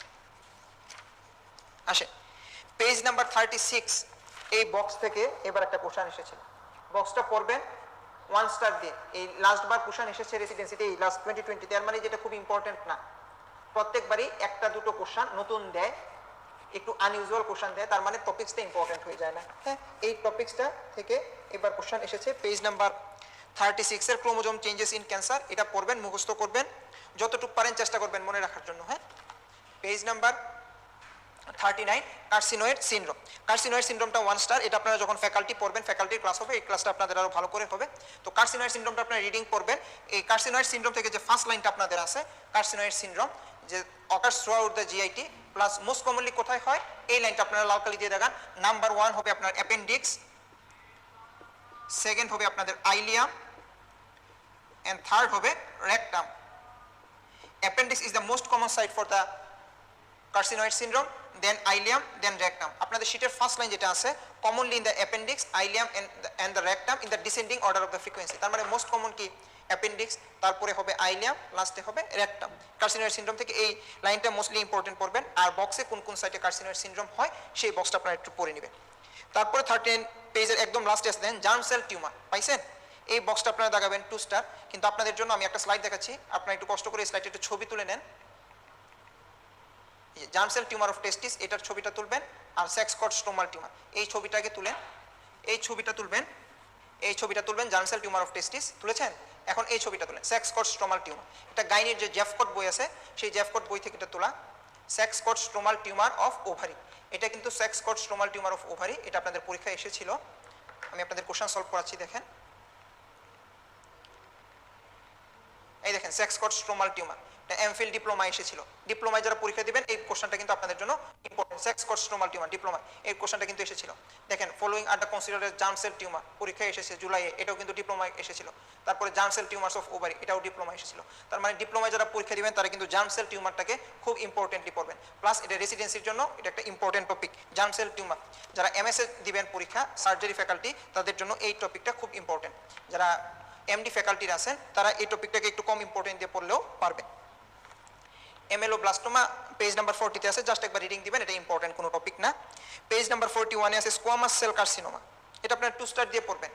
স্কোয়ামাস সেল কার্সিনোমা এটা জাস্ট রিডিং পড়বেন, এটা আপনাদের ফ্যাকাল্টি ক্লাসগুলোতে এগুলো ভালো হবে। আপনাদের জন্য মোস্ট ইম্পর্টেন্ট পেজ নাম্বার 42 বেজাল সেল কার্সিনোমা। হ্যাঁ, পেজ নাম্বার 42, এই দেখেন আপনাদের carcinoid syndrome is associated with, কোন কোন জায়গায় কার্সিনয়েড সিনড্রোম হয় এটা আছে। বেজাল সেল কার্সিনোমা পেজ নাম্বার 42, এটা আপনাদের 5 স্টার টপিক, 5 স্টার দেন বেজাল সেল কার্সিনোমাকে। বেজাল সেল কার্সিনোমা, এই বেজাল সেল কার্সিনোমা থেকে আপনারা কি কি পড়বেন? বেজাল সেল কার্সিনোমা থেকে আপনারা পড়বেন বেজাল সেল কার্সিনোমার সাইট। আমরা সবাই জানি অ্যাঙ্গেল অফ মাউথ আর ইয়ার লোবিউলে যদি আমরা এরকম একটা লাইন টানি, এর উপরের সাইডটা কি বেজাল সেল কার্সিনোমার জন্য কমন সাইট, ঠিক আছে? এখন এই বেজাল সেল কার্সিনোমার আমরা সাইটটা জানলাম, এখন আমরা রিস্ক ফ্যাক্টর জানি। রিস্ক ফ্যাক্টরগুলো আমরা জানি chronic sun exposure, ultraviolet ray, male সেক্সে কমন। কোন সেক্সে কমন? মেল সেক্সে। আফটার দ্য এজ অফ 40, 40 বছর পরে মেল সেক্সদের ক্ষেত্রে basal cell carcinoma is a common cancer. আর বেজাল সেল কার্সিনোমাকে আপনারা লিখে রাখেন মোস্ট কমন, সেটা একটু লিখে রাখেন আপনারা, most common skin tumour. Most common skin tumour কি? Basal cell carcinoma. আপনাদের শীটে লেখা আছে যেটা একটা slow growing tumour, good, slow growing tumour. আবার লেখা আছে ভেরি এগ্রেসিভ, ঠিক লেখা আছে না, ভেরি এগ্রেসিভ। সেই ভেরি এগ্রেসিভের এখানে আপনার সেটা একটু কষ্ট করে লিখে ফেলেন যে less aggressive than squamous cell. Yes, it is very aggressive, তারা ভেরি এগ্রেসিভ, কিন্তু তারা স্কোয়ামাস সেল কার্সিনোমার থেকে কম এগ্রেসিভ। স্কোয়ামাস সেল কার্সিনোমা এর থেকেও বেশি এগ্রেসিভ। হ্যাঁ, এই কয়েকটা পয়েন্ট লিখে রাখেন। এটা most common skin tumour, very aggressive but less than squamous cell carcinoma. তো আমরা বেজাল সেল কার্সিনোমা থেকে জানবো it is a locally malignant tumour. আপনাদের লোকালি ম্যালিগন্যান্ট টিউমার কিছুক্ষণ আগে পড়িয়েছিলাম। তারপর এটার থেকে আমরা জানবো এটা very aggressive but less than squamous cell carcinoma. তারপর locally malignant, locally invasive, slowly growing, কোন সাইটে হয়, প্লাস রিস্ক ফ্যাক্টর। এতটুকু জানলেই আমাদের বেজাল সেল কার্সিনোমা হয়ে যাবে। দেখেন এর আগে পরীক্ষা এসেছিল, আমি আপনাদের কোশ্চেন সলভ করাই। এই দেখেন risk factor for basal cell carcinoma, risk ফ্যাক্টরগুলো পড়বেন, ঠিক আছে? দেন বেজাল সেল কার্সিনোমা দেখেন ফার্স্ট এটা কি দেখেন এসেছিল, দেখেন এটা এর আগের কোশ্চেনটা এসেছিল রেসিডেন্সিতে রিস্ক ফ্যাক্টর। এখন দেখেন বেজাল সেল কার্সিনোমা, এটা ডিপ্লোমা। তার মানে যারা পরীক্ষা দিবেন ডিপ্লোমা বলেন রেসিডেন্সি বলেন, বেজাল সেল কার্সিনোমা কিন্তু খুব ইম্পর্টেন্ট একটা topic. Frequently occurs in limbs, না আমি কিন্তু আপনাদের সাইড বললাম অ্যাঙ্গেল অফ মাউথ থেকে ইয়ালোবিউলের আপার সাইডে, লিমসে কিন্তু কমন না। ফাউন্ড ইন ইয়ঙ্গার ফিমেল, না এটা কমন কিসে? মেল সেক্সে। কোন এজে common? After the age of 40 তে কমন, ঠিক আছে? বেজাল সেল কার্সিনোমা অনেক কোশ্চেন আসে আপনার বেজাল সেল কার্সিনোমা থেকে। এখন আসেন পেজ নাম্বার 44, 3-4টে ইনফিনিটি স্টার দিয়ে দেন প্যারানিওপ্লাস্টিক সিনড্রোম। এখান থেকে প্রশ্ন আসবেই, ঠিক আছে? প্যারানিওপ্লাস্টিক সিনড্রোম থেকে প্রশ্ন না হয়ে কখনো পরীক্ষায় এই পর্যন্ত পোস্ট গ্রাজুয়েশন পরীক্ষা হয়নি, প্যারানিওপ্লাস্টিক সিনড্রোম থেকে প্রশ্ন আসবেই। লাস্ট রেসিডেন্সি পরীক্ষায় প্যারানিওপ্লাস্টিক সিনড্রোম থেকে 3টা কোশ্চেন এসেছে। আশা করতেছি এবারও রেসিডেন্সি প্লাস ডিপ্লোমা পরীক্ষায় এই প্যারানিওপ্লাস্টিক সিনড্রোম থেকে 1-এর অধিক কোশ্চেন আসবে। প্যারানিওপ্লাস্টিক সিনড্রোম, হ্যাঁ, প্যারানিওপ্লাস্টিক সিনড্রোম জিনিসটা কি এটা আপনাদের জানতে হবে আগে। প্যারানিওপ্লাস্টিক সিনড্রোম স্যার ম্যাডামরা এত পরীক্ষায় কেন দেয়? প্যারানিওপ্লাস্টিক সিনড্রোম পরীক্ষায় কেন এত আসে আমাদের? প্যারানিওপ্লাস্টিক সিনড্রোমটা কি? প্যারানিওপ্লাস্টিক সিনড্রোমটা হলো, এটা হলো একটা মনে করেন ডিজিজ আছে, সেই ডিজিজের একটা সুপ্ত অবস্থায় যখন থাকে তখন সে এই ডিজিজটার যে কোনো একটা ম্যানিফেস্টেশন সে প্রেজেন্ট করে। যেমন আমি আপনাদের বলি, ধরেন একটা পেশেন্টের আপনি পেলেন হাইপোগ্লাইসেমিয়া করে, তার টেস্ট করে পেলেন হাইপোগ্লাইসেমিয়া, আমরা কি তার হিস্ট্রি নিব? আপনার ডায়াবেটিস আছে, আপনি কি ইনসুলিন নেন, আপনি কি কোনো ওরাল ডায়াবেটিক খাবার খান, আমি তার ডায়াবেটিসের হিস্ট্রিটা নিব। যদি ডায়াবেটিসের হিস্ট্রি না পাই তাহলে হাইপোগ্লাইসেমিয়া মনে হয় সে দুপুরে ভালো করে খায়নি বা আগের রাতে না খেয়ে এসেছে, এই জন্য তার হাইপোগ্লাইসেমিয়া হয়ে গেছে। কিন্তু একটা পেশেন্টের, ফিমেল পেশেন্ট হলে ওভারিয়ান কার্সিনোমা থাকলে কিন্তু তার হাইপোগ্লাইসেমিয়া হতে পারে। এবং ওভারিয়ান কার্সিনোমা একটা পেশেন্ট ক্যারি করতেছে, তার আর কোনো সিমটমসই নেই, সে হাইপোগ্লাইসেমিয়া নেই, সে ফার্স্টলি প্রেজেন্ট করতে পারে। এটাই হলো প্যারানিওপ্লাস্টিক সিনড্রোম, যে একটা মেলিক ক্যান্সার বা একটা টিউমারের সে একটা আর্লি ম্যানিফেস্টেশন বা সে এরকম একটা প্রেজেন্টেশন সে ক্যারি করবে, যেটা দিয়ে আমাদের চিন্তা করতে হবে যে তার কার্সিনোমা থাকতে পারে। এমনকি আমি একটা পেশেন্টের ক্যালসিয়াম করলাম, ক্যালসিয়াম করে হাইপার ক্যালসিয়ামিয়া পেলাম, ঠিক আছে, হাইপার ক্যালসিয়ামিয়া পেলে আমি কি চিন্তা করবো যে হাইপার ক্যালসিয়ামের যে ট্রিটমেন্ট আছে আমি সেই ট্রিটমেন্ট দিয়ে দিব, ঠিক না? হাইপোক্যালসিমিয়া পেলে হাইপোক্যালসিমিয়া ট্রিটমেন্ট দিয়ে দিব। কিন্তু হাইপার ক্যালসিমিয়া হলে একটা পেশেন্টের লাং ক্যান্সার থাকলে তার হাইপার ক্যালসিমিয়া হতে পারে, একটা পেশেন্টের ব্রেস্ট ক্যান্সার থাকলে তার হাইপার ক্যালসিমিয়া হতে পারে। তাই আমরা যখন কমনলি কোনো ট্রিটমেন্ট করব, তারপরেও যদি তার ভালো না হয়, আমাদের জন্য এই ক্যান্সারগুলো মাথায় আসে যে তার এই ক্যান্সার থাকতে পারে, ঠিক আছে? এটাই প্যারানিওপ্লাস্টিক সিনড্রোম। এই জন্যই আমাদের প্যারানিওপ্লাস্টিক সিনড্রোমটা খুব ইম্পর্টেন্ট। প্যারানিওপ্লাস্টিক সিনড্রোমটা কয়েকটা ইনফিনিটি স্টার দেন, খুবই খুবই খুবই ইম্পর্টেন্ট, প্রতিটাই ইম্পর্টেন্ট। এর মধ্যে আপনাদের হাইপার ক্যালসিমিয়া আছে, হাইপার ক্যালসিমিয়া লেখা আছে, squamous cell carcinoma, breast carcinoma, renal carcinoma, adult টি সেল লিম্ফোমা, অনেকগুলো আছে, ঠিক না? এখানে আরো কয়েকটা লিখে নেন, হাইপার ক্যালসিমিয়ার মধ্যে আর কয়েকটা লিখেন, myeloma, thyroid carcinoma, ovary carcinoma. Hyper calcaemia লিখেন, সেটা লেখা আছে অনেকগুলা, এর পাশে লিখবেন myeloma, thyroid carcinoma, ovary carcinoma, ঠিক আছে? প্যারানিওপ্লাস্টিক সিনড্রোম খুবই খুবই খুবই ইম্পর্টেন্ট। আমি আপনাদের প্যারানিওপ্লাস্টিক সিনড্রোম কোশ্চেন সলভ করাবো, আরেকটু দেখাই। পেজ নাম্বার 45-এ চলে আসেন, পেজ নাম্বার 45, এগুলো কিন্তু সব প্যারানিওপ্লাস্টিকের আন্ডারে। হ্যাঁ, paraneoplastic syndrome of lung cancer পেয়েছেন সবাই? এই রবিন্সের যে 5-6টা আছে, 5-6টা দিয়ে আপনাদের কোশ্চেনের আনসার সবগুলো কমপ্লিট হবে না, আপনারা একটু ডেভিডসনটা একটু দেখে নেবেন, আমার এখানে স্লাইড দেখাচ্ছি, যারা পারবেন একটু ছবি তুলে নেন, আপনাদের জন্য সুবিধা হবে। এই যে this is the paraneoplastic syndrome of lung cancer. হ্যাঁ, এই ছবিটা একটু তুলে নেন, এই ছবিটা paraneoplastic syndrome of lung cancer, paraneoplastic syndrome of lung cancer, এই ছবিটা একটু তুলে নেন আপনারা, paraneoplastic syndrome of lung cancer, ঠিক আছে? আচ্ছা, এখন আপনারা এই paraneoplastic syndrome of lung cancer পড়লেন, এখন এই যে জায়গাটা খালি আছে, এই যে খালি জায়গায় আপনারা প্যারানিওপ্লাস্টিক সিনড্রোম অফ রেনাল ক্যান্সারটা একটু লিখে ফেলেন, paraneoplastic syndrome of renal cancer একটু লিখেন, খালি জায়গাটায় লিখেন paraneoplastic syndrome of renal cancer. Number 1 hypercalcaemia, number 1 লিখেন হাইপার ক্যালসিমিয়া। নাম্বার 2 লিখেন hypertension, hypertension. Number 3 hepatic dysfunction, hepatic dysfunction. Number 4 polycythaemia, number 4 কি? পলিসাইথেমিয়া।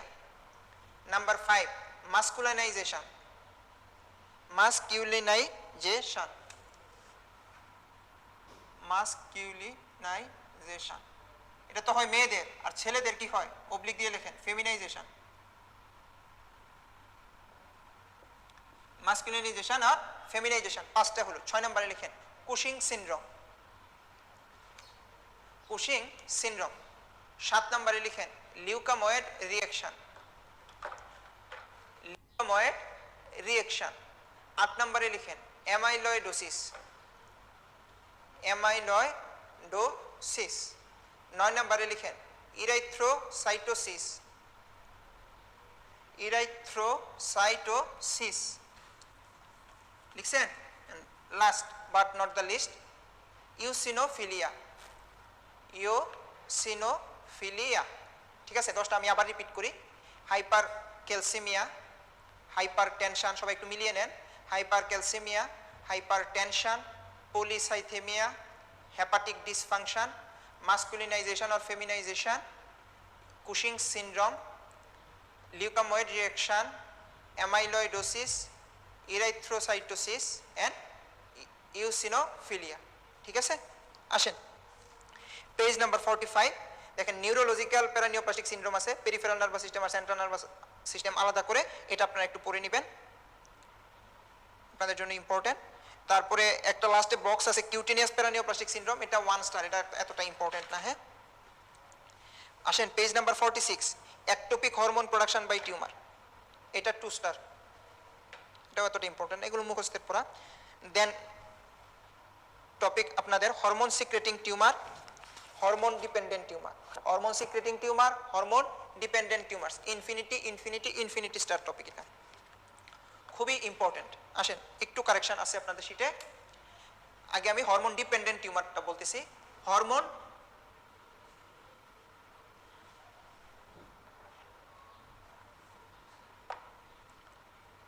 ডিপেন্ডেন্ট টিউমার, এর আরেকটা নাম লেখা আছে সেনসিটিভ টিউমার, আরেকটা নাম লিখেন রিলেটেড টিউমার, সব same. Hormone dependent tumour, hormone sensitive tumour, hormone related tumour, সবগুলা কি সেম, একই। রিলেটেডটা শিটে লিখে নেন। এর আগে একটা কাজ করেন, শিটে নিচে খালি জায়গাটাই লিখবেন। হ্যাঁ, হরমোন ডিপেন্ডেন্ট সেনসিটিভ রিলেটেডের নিচে যে দুইটা লাইন আছে, মা ও বাবার পরেই থাকে অন্যরা, এই লাইনটা কেটে দিবেন, আর একটা নোট আছে এটাও কেটে দিবেন। মা ও বাবার পরেই থাকে অন্যরা, এই লাইনটা একটানে কেটে দেন, এবং একটা নোট আছে স্কোয়ামার সিক্রেটিং স্মল, এটাও একটানে কেটে দেন। কেটে দিছেন, এখন লিখেন hormone dependent sensitive or related tumour লিখেন।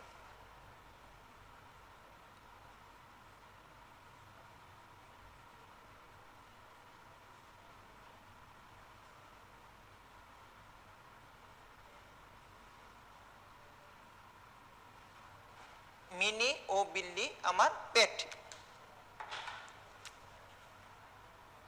M N O B P E T. আপনাদের শীটে hormone dependent sensitive and related টিউমারের 6টা আছে নাম, আমি এখানে 7টা লিখেছি, জাস্ট একটা যোগ করবেন এক্সট্রা, বাদ বাকি 6টা আপনাদের শীটের মতো রাখলেই হবে। এম মেলিগন্যান্ট মেলানোমা আপনাদের শীটে আছে, এনটা পরে বলি। ওতে ওভারিয়ান কার্সিনোমা, এটা আপনাদের শীটে আছে। ব্রেস্ট কার্সিনোমা শীটে আছে। পিতে প্রোস্টেট, ইতে এন্ডোমেট্রিয়াল, টিতে থাইরয়েড, এই 6টা ক্যান্সার আপনাদের শীটে আছে। দেখেন malignant melanoma, ovarian, breast, prostate, thyroid and endometrial, এই 6টা আপনাদের নাম আপনাদের শীটে আছে। যেটা যোগ করবেন এটা হলো এন দিয়ে নেজোফেরিঞ্জিয়াল, নেজোফেরিঞ্জিয়াল এনজিওফাইব্রোমা, নেজোফেরিঞ্জিয়াল এনজিওফাইব্রোমা, ঠিক আছে, নেজোফেরিঞ্জিয়াল এনজিওফাইব্রোমা, এটাও হরমোন ডিপেন্ডেন্ট। যারা ইএনটি তারা আপনারা ভালো জানেন, যারা ইএনটিতে পরীক্ষা দেবেন, এটা কিন্তু আপনাদের জন্য খুব ইম্পর্টেন্ট, একটা পরবর্তী সময় লাগবে। শুধু ছেলেদের হয় 10 to 14 ইয়ার্সে হয়। হ্যাঁ, মিনিওবিল্লি আমার পেট, malignant melanoma, nasopharyngeal angiofibroma, ovarian carcinoma, breast, prostate, endometrial and thyroid, these all 7 are hormone dependent sensitive or related tumor.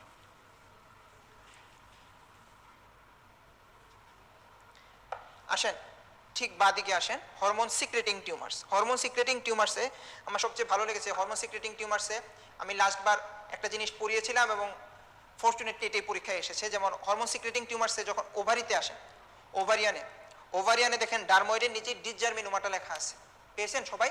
সেই ডিসজার্মিনোমাটাকে একটানে কেটে দেন, ডিসজার্মিনোমাটাকে কেটে দেন। ডিসজার্মিনোমাটা হরমোন সিক্রেটিং টিউমার্স না ওভারি, হ্যাঁ, একটানে কেটে দেন।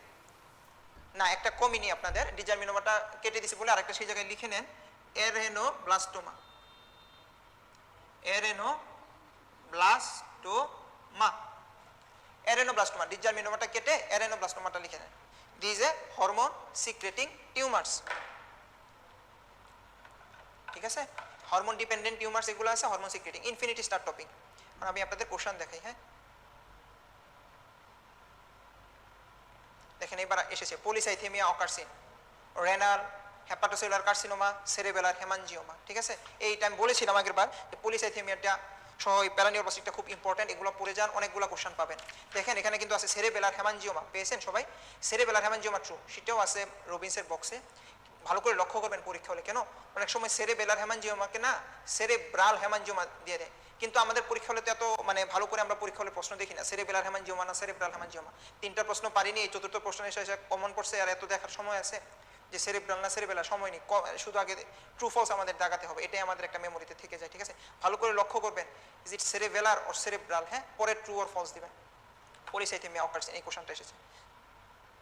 দেখেন এটাও এসেছে, the following tumours of ovary are hormone secreting MDMS 2020 তে দেখেন ডিসজারমিনোমাটা দিস ইজ ফলস, এরেনোব্লাস্টোমাটা ট্রু। এটা আমি আগের লাস্ট সেশনেও পড়িয়েছিলাম এবং ফরচুনেটলি এটা 2020 তে এই কোশ্চেনটা এসেছে। তো যারা ক্লাসটা করেছিলেন এবং পড়েছেন, তারপর সর্বোপরি যে জিনিসটা না বললি না, যেটা মনে রাখতে হবে আপনাদের, শিটে লিখলাম কিন্তু পরে পড়ে গেলাম না, সেটা কিন্তু হবে না, বারবার পড়তে হবে। এগুলো যদি বারবার পড়েন তাহলে আপনাদের মনে থাকবে। দেন হরমোন সেন্সিটিভ ম্যালিগন্যান্ট টিউমার্স, এটাও 2020 তে এসেছে। সিক্রেটিং টিউমার আসছে 2020 তে, আবার সেন্সিটিভটাও এসেছে, প্রচুর আসে। দেখেন এই যে হাইপোগ্লাইসেমিয়া, এটা আসছে রেসিডেন্সিতে, প্যারানিওপ্লাস্টিক সিনড্রোম, প্রচুর আসে এই কোশ্চেনগুলো। হাইপারক্যালসিমিয়া, প্যারানিওপ্লাস্টিক, খুবই খুবই ইম্পর্ট্যান্ট একটা টপিক, ঠিক আছে।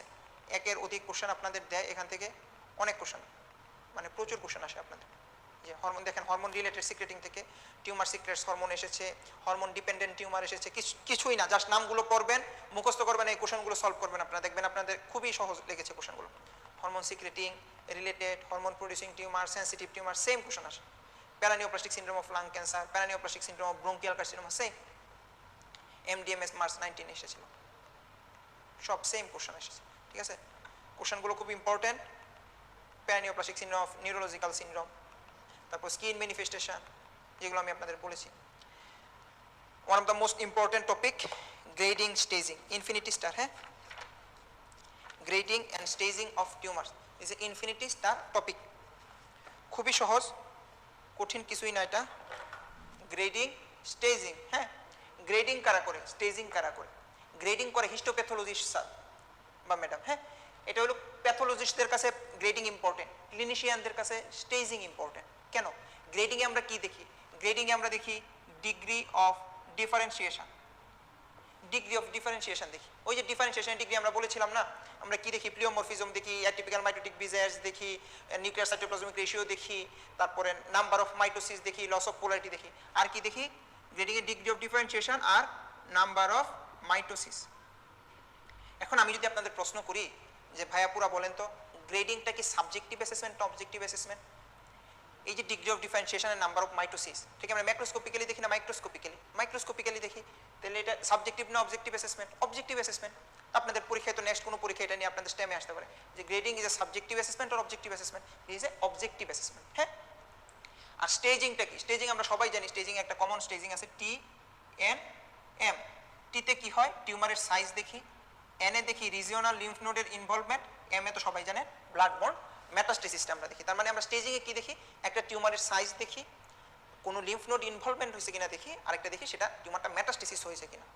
তাইলে বলেন তো কোনটা গ্রেডিং না স্টেজিং? কোনটার ক্লিনিক্যাল ভ্যালু বেশি? স্টেজিংয়ের। কারণ আমরা ক্লিনিক্যালি তো আর আমরা দেখতে পারতেছি না সেটা কি ওয়েল ডিফারেন্সিয়েটেড টিউমার না পোরলি ডিফারেন্সিয়েটেড, এটা আমরা কি তো ক্লিনিক্যালি দেখতে পাই না। আমরা ক্লিনিক্যালি কি দেখি? আমরা টিউমারটাকে ধরে দেখি যে টিউমারটা কতটুকু সাইজ হয়েছে। তারপর আমরা কি করি? পেশেন্টের লিম্ফ নোডগুলো এক্সামিনেশন করি, পেশেন্টের লিম্ফ নোড এনলার্জ হয়েছে কিনা, ঠিক আছে।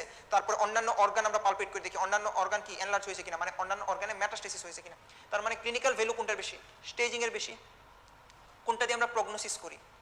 স্টেজিং দিয়ে। কেন? ধরেন আপনি একটা টিউমার পেলেন যেটার সাইজ আপনি দেখতেছেন ধরে না এটার size small size, lymph node দেখলেন না লিম্ফ নোডে ইনভলভ হয়নি, অন্যান্য কোনো অর্গানে মেটাস্টেসিস আপনি পালপেট করে দেখলেন না মেটাস্টেসিস না, তাহলে সেই টিউমারের প্রগনোসিস কেমন হবে বলেন? ভালো। আপনি একটা টিউমার দেখলেন হিউজ সাইজ, আশেপাশে সব লিম্ফ নোড এনলার্জ হয়েছে, মেটেড হয়ে অ্যাডহেশন হয়ে গেছে, অন্যান্য অর্গানে মেটাস্টেসিস করেছে, তার প্রগনোসিস কীরকম হবে? খারাপ। তার মানে প্রগনোস্টিক ভ্যালু কার বেশি? স্টেজিংয়ের। ক্লিনিক্যাল ভ্যালু কার বেশি? স্টেজিংয়ের। আর গ্রেডিংয়ে আমরা কি দেখি? ডিগ্রি অফ ডিফারেন্সিয়েশন আর নাম্বার অফ মাইটোসিস দেখি। This is all about grading and staging, ঠিক আছে। এখন আপনাদের শিটে দেখেন সিস্টেমস অফ স্টেজিংয়ে একটা বক্স দেওয়া আছে, পেয়েছেন? পেজ নাম্বার 47 সিস্টেমস অফ স্টেজিংয়ে এই বক্সটা আপনাদের লাগবে। এর পাশাপাশি এক দুইটা লিখে রাখেন এই বক্সের নিচে যে রেনাল সেল কার্সিনোমার জন্য আমরা কি করি? রেনাল সেল কার্সিনোমার জন্য আমরা ফুরম্যান স্টেজিং করি, আরেকটা করি জনসন স্টেজিং, হ্যাঁ। ফুরম্যান স্টেজিং করি আরেকটা জনসন স্টেজিং করি, হ্যাঁ, এটা মনে রাখবেন রেনাল সেল কার্সিনোমার জন্য। আসেন কয়েকটা গ্রেডিং স্টেজিং এর কোশ্চেন সলভ করি তো। এই যে দেখেন এইবার লাস্ট রেসিডেন্সি পরীক্ষার question, cancer staging is based on cellular differentiation, true আর ফলস? ফলস। এটা গ্রেডিং এ দেখি।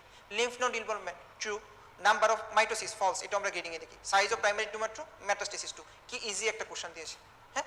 আপনারা এই পেজটা পুরোটা পড়বেন, হ্যাঁ। ইনফিনিটি স্টার খুবই ইজি একটা কোশ্চেন ক্যান্সার। এই কোশ্চেনটা এরকম না, আমি যে আপনাদের কি বলেছি বারবার কোশ্চেন সলভ করবেন, এই কোশ্চেনটা এরকম না যে এটাই এই প্রথমবার দিয়েছে না।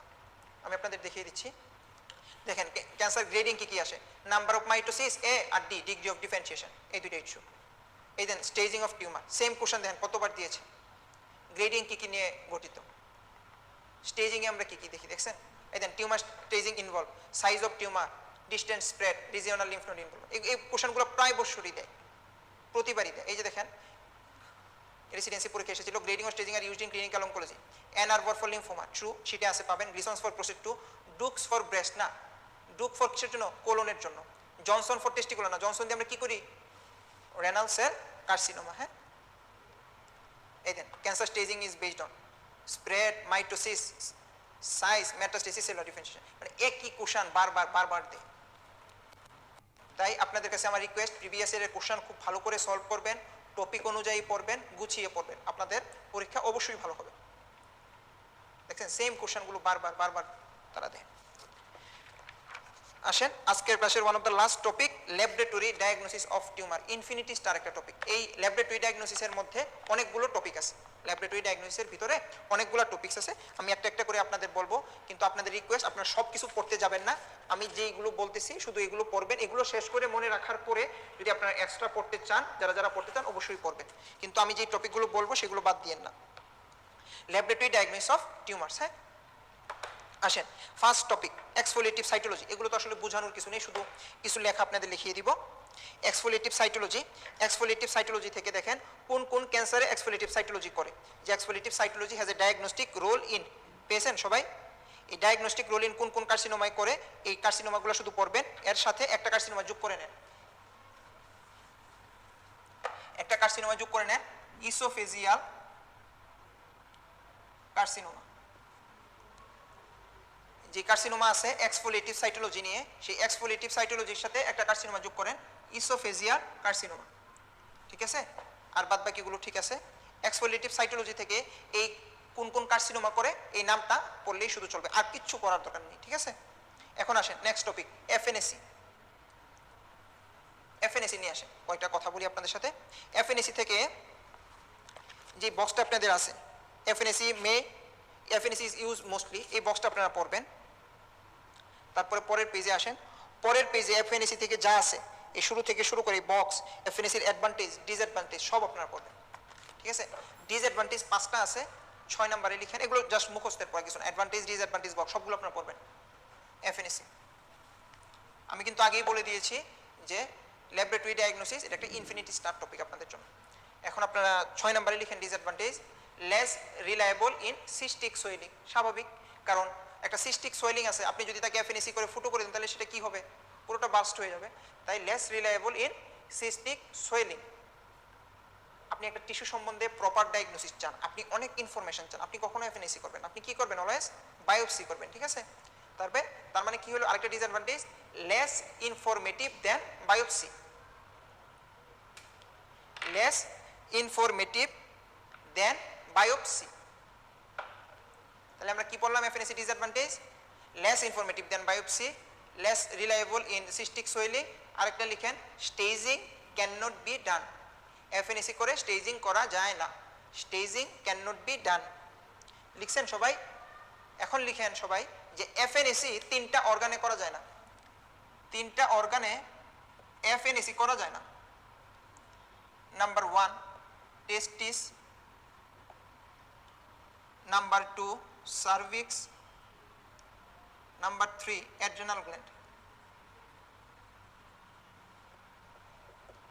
তার মানে কয়টা অর্গানে এফএনএসি করা যায় না, 3টা অর্গানে এফএনএসি করা যায় না, সার্ভিক্সে করা যায় না, টেস্টিসে করা যায় না, অ্যাড্রেনাল গ্ল্যান্ডে করা যায় না, এই 3টা অর্গানে এফএনএসি করা যাবে না, ঠিক আছে। এফএনএসি থেকে আমরা 2টা বক্স করব, অ্যাডভান্টেজ ডিসঅ্যাডভান্টেজ করব, আর 3টা অর্গানের নাম জানবো, তাহলেই হবে এফএনএসি, ঠিক আছে। আসেন পরের পেজে চলে যাই, পেজ নাম্বার 50, হিস্টোপ্যাথোলজি। হ্যাঁ, হিস্টোপ্যাথোলজি, এই পেজটার মধ্যে আমরা আসি একটু। হিস্টোপ্যাথোলজি, হিস্টোপ্যাথোলজি বায়োপসি থেকে আমরা ওপেন অর ডিরেক্ট আর ক্লোজড এর যে এক্সাম্পলগুলো আছে, এক্সাম্পলগুলো আমরা পড়বো, ওপেন ডিরেক্ট ক্লোজড এটা পড়বো, তাহলেই হবে, আর বেশি কিছুই লাগবে না। নেক্সট টপিক আমাদের frozen section biopsy, frozen section biopsy. Frozen section biopsy থেকে আমরা ফ্রোজেন সেকশন বায়োপসির ইউজ এবং লিমিটেশনগুলো পড়বো। কি কি পড়বো, ইউজেস অ্যান্ড লিমিটেশন। আচ্ছা, লিমিটেশন মাত্র 2টো আছে, আরও লিখে নেন আপনারা। ফ্রোজেন সেকশন বায়োপসির লিমিটেশন লেখেন কয়েকটা, লিখেন ফ্রোজেন সেকশন বায়োপসিতে আমরা কি কোনো ফিক্সেটিভস ইউজ করি না, কোনো কালারিং এজেন্ট ইউজ করি না, কোনো মিডিয়া ইউজ করি না। আমরা ফ্রোজেন সেকশন বায়োপসিটা আসলে কেন করি? আমরা করি র্যাপিড ডায়াগনোসিসের জন্য। উইদিন 30 মিনিটসের মধ্যে আমার ডায়াগনোসিস করতে হবে, এই জন্য আমরা ফ্রোজেন সেকশন বায়োপসি করি, ঠিক না? কোনো ফিক্সেটিভস ইউজ করি না, কোনো কালারিং এজেন্ট না, জাস্ট একটা ফ্রেশ টিস্যু কেটে পাঠিয়ে দিই, ঠিক না?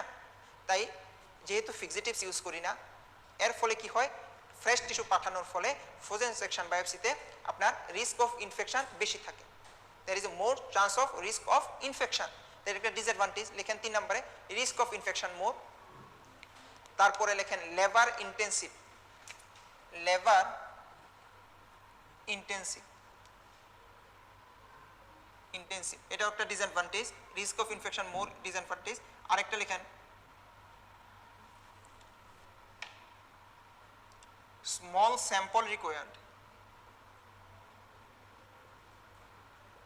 স্মল স্যাম্পল রিকোয়ার্ড মানে কম স্যাম্পল আপনাকে পাঠাতে হবে, ডিসঅ্যাডভান্টেজ। হ্যাঁ, labour intensive disadvantage, small sample required disadvantage, and risk of infection more this A disadvantage, ঠিক আছে? আরেকটা লিখেন ডিসঅ্যাডভান্টেজ ফ্যাট, ফ্যাটকে আপনার ফ্রোজেন সেকশনে করা যায় না, fat. This is all about the disadvantage of frozen section. এরপরে যে টপিকটা আছে আপনাদের শিটে, আমি আপনাদের মোস্ট ইম্পর্টেন্ট টপিক একটা বলেছিলাম, প্যারানিওপ্লাস্টিক সিনড্রোম, কয়েকটা ইনফিনিটি স্টার দিতে বলেছিলাম।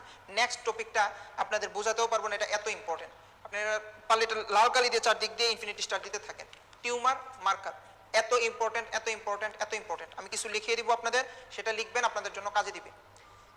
Selected tumours markers, infinity star, page number 51 যে বক্সটা আছে, 52-তে আরেকটা বক্স আছে, এই বক্সটাও টিউমার মার্কারের ইনফিনিটি স্টার, দুইটা বক্সই পড়বেন, ইনফিনিটি স্টার, ইনফিনিটি স্টার, খুবই খুবই খুবই ইম্পর্টেন্ট, ঠিক আছে? আচ্ছা, পেজ নাম্বার 52 এ বক্সের উপরে আলফা ফিটোপ্রোটিন নিয়ে 5-6টা লাইন লেখা আছে, দেখছেন? 5-6টা পয়েন্ট আছে, এই 6টা পয়েন্ট একটু আমি আর কয়েকটা লিখে দিচ্ছি, লিখেন। 3 নম্বরে লেখা আছে টেস্টিকুলার টেরাটোমা। আমি যখন লাস্টবার পড়িয়েছিলাম আমার মনে পড়ে, আমি তখন বলেছিলাম টেস্টিকুলার টেরাটোমার সাথে আর কয়েকটা লিখে, আপনাদেরও বলে দিচ্ছি। টেস্টিকুলার টেরাটোমা কমা দিয়ে লেখেন টেরাটোব্লাস্টোমা, এটা লিখিয়ে দিয়েছিলাম এবং এটাই পরীক্ষায় এসেছিল। এবার লাস্ট যে রেসিডেন্সি পরীক্ষা হয়েছে তারা টেরাটোব্লাস্টোমাটা দিয়েছিল, যারা পড়েছিলেন তারা অবশ্যই জানতেন যে আনসারটা ট্রু না ফলস। টেস্টিকুলার কার্সিনোমার কমা দিয়ে লিখেন টেরাটোব্লাস্টোমা, টেরাটোব্লাস্টোমা। আরেকটা লিখেন yolk sac tumour of testis, কি বললাম? Yolk sac tumour of testis, yolk sac tumour, yolk sac tumour of testis. আরেকটা কি বললাম? টেরাটোব্লাস্টোমা, লিখছেন 3-এর সাথে? আচ্ছা, এখন 6 নাম্বার পয়েন্টে শেষ, ইসোফেজিয়াল এন্ড ডিউটেরিয়াল এট্রেসিয়া 6 নম্বরে আছে। 7 নম্বরে লিখেন, 7 নাম্বার দিয়ে লিখেন ওমফালোসিল, ওমফালোসিল কমা দিয়ে লিখেন গ্যাস্ট্রোস্কাইসিস, গ্যাস্ট্রোস্কাইসিস। আপনারা যারা অ্যাবডোমেনের ক্লাস করেছেন তারা জানেন অ্যান্টির অ্যাবডোমিনাল ওয়ালে কিছু ডিফেক্ট হয়, ওমফালোসিলার গ্যাস্ট্রোস্কাইসিস, এগুলাতেও কি হয়? আলফা ফিটোপ্রোটিন বাড়ে, আলফা ফিটোপ্রোটিন এগুলাই কিন্তু বাড়ে। 8 নাম্বার দিয়ে লিখেন অ্যাটাক্সিয়া টেলাঞ্জিয়েকটেসিয়া। 8 নম্বরে কি লিখবেন? অ্যাটাক্সিয়া টেলাঞ্জিয়েকটেসিয়া, ঠিক আছে? ওমফালোসিল গ্যাস্ট্রোস্কাইসিস, অ্যাটাক্সিয়া টেলাঞ্জিয়েকটেসিয়া, ঠিক আছে? এগুলো হলো আলফা ফিটোপ্রোটিন, এইসব কন্ডিশনেও বাড়ে। দেখেন 6 নম্বরে কিন্তু আছে oesophageal and duodenal atresia. Duodenum কিসের পার্ট? ইন্টেস্টাইনের পার্ট। একবার পরীক্ষায় এসেছে intestinal atresia, true or false? True, ঠিক আছে? এটা কখনো ভুল করবেন না। আচ্ছা, কমনলি ইউজড টিউমার মার্কার্স দেখেন CA-125, CA-125 এই পেজ নাম্বার 52 এ বক্সে 4টা ক্যান্সার আছে, ওভারি, জিআইটি, ব্রেস্ট, লাং, ঠিক না? ওভারি, জিআইটি, ব্রেস্ট এবং লাং 4টা আছে, এর সাথে আর কয়েকটা লিখে নেন। CA-125 52 এর বক্সে 4টা লেখা আছে, ওভারি, জিআইটি, ব্রেস্ট, লাং, এর সাথে আর কয়েকটা লিখে নেন।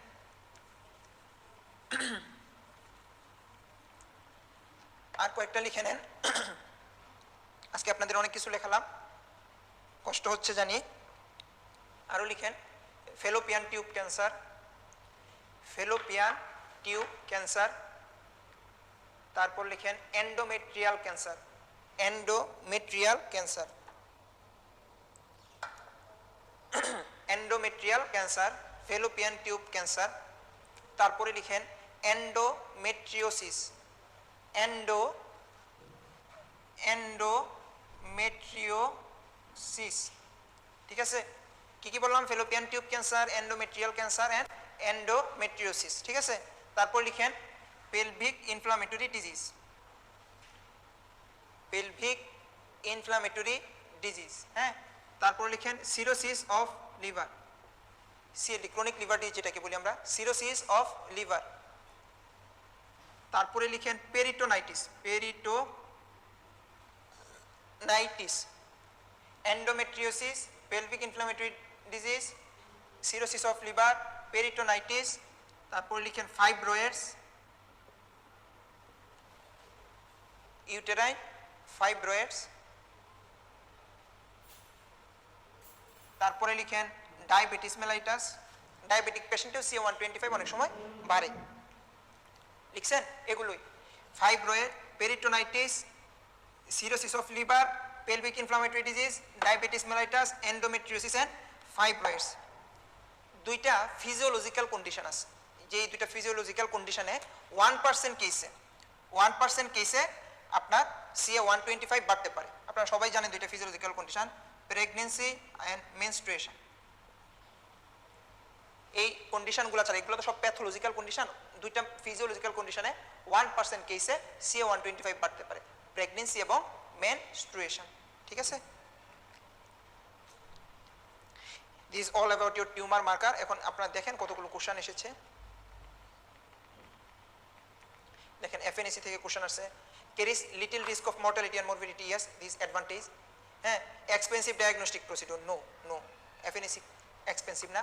মোর ইনফরমেটিভ দেন বায়োপসি, আমি আপনাদের বলেছি যে এটা বায়োপসি থেকে less informative. Can be done N out patient department, হ্যাঁ আউটডোরে FNAC করা যায়। ঠিক আছে, সব FNAC বায়োপসি থেকে অ্যাডভান্স কোথায় কোথায় করা যায়, কোথায় কোথায় করা যায় না, দেখেন এগুলো প্রশ্ন আসছে। FNAC is done for the diagnosis of, খুবই ইম্পর্টেন্ট কোশ্চেন।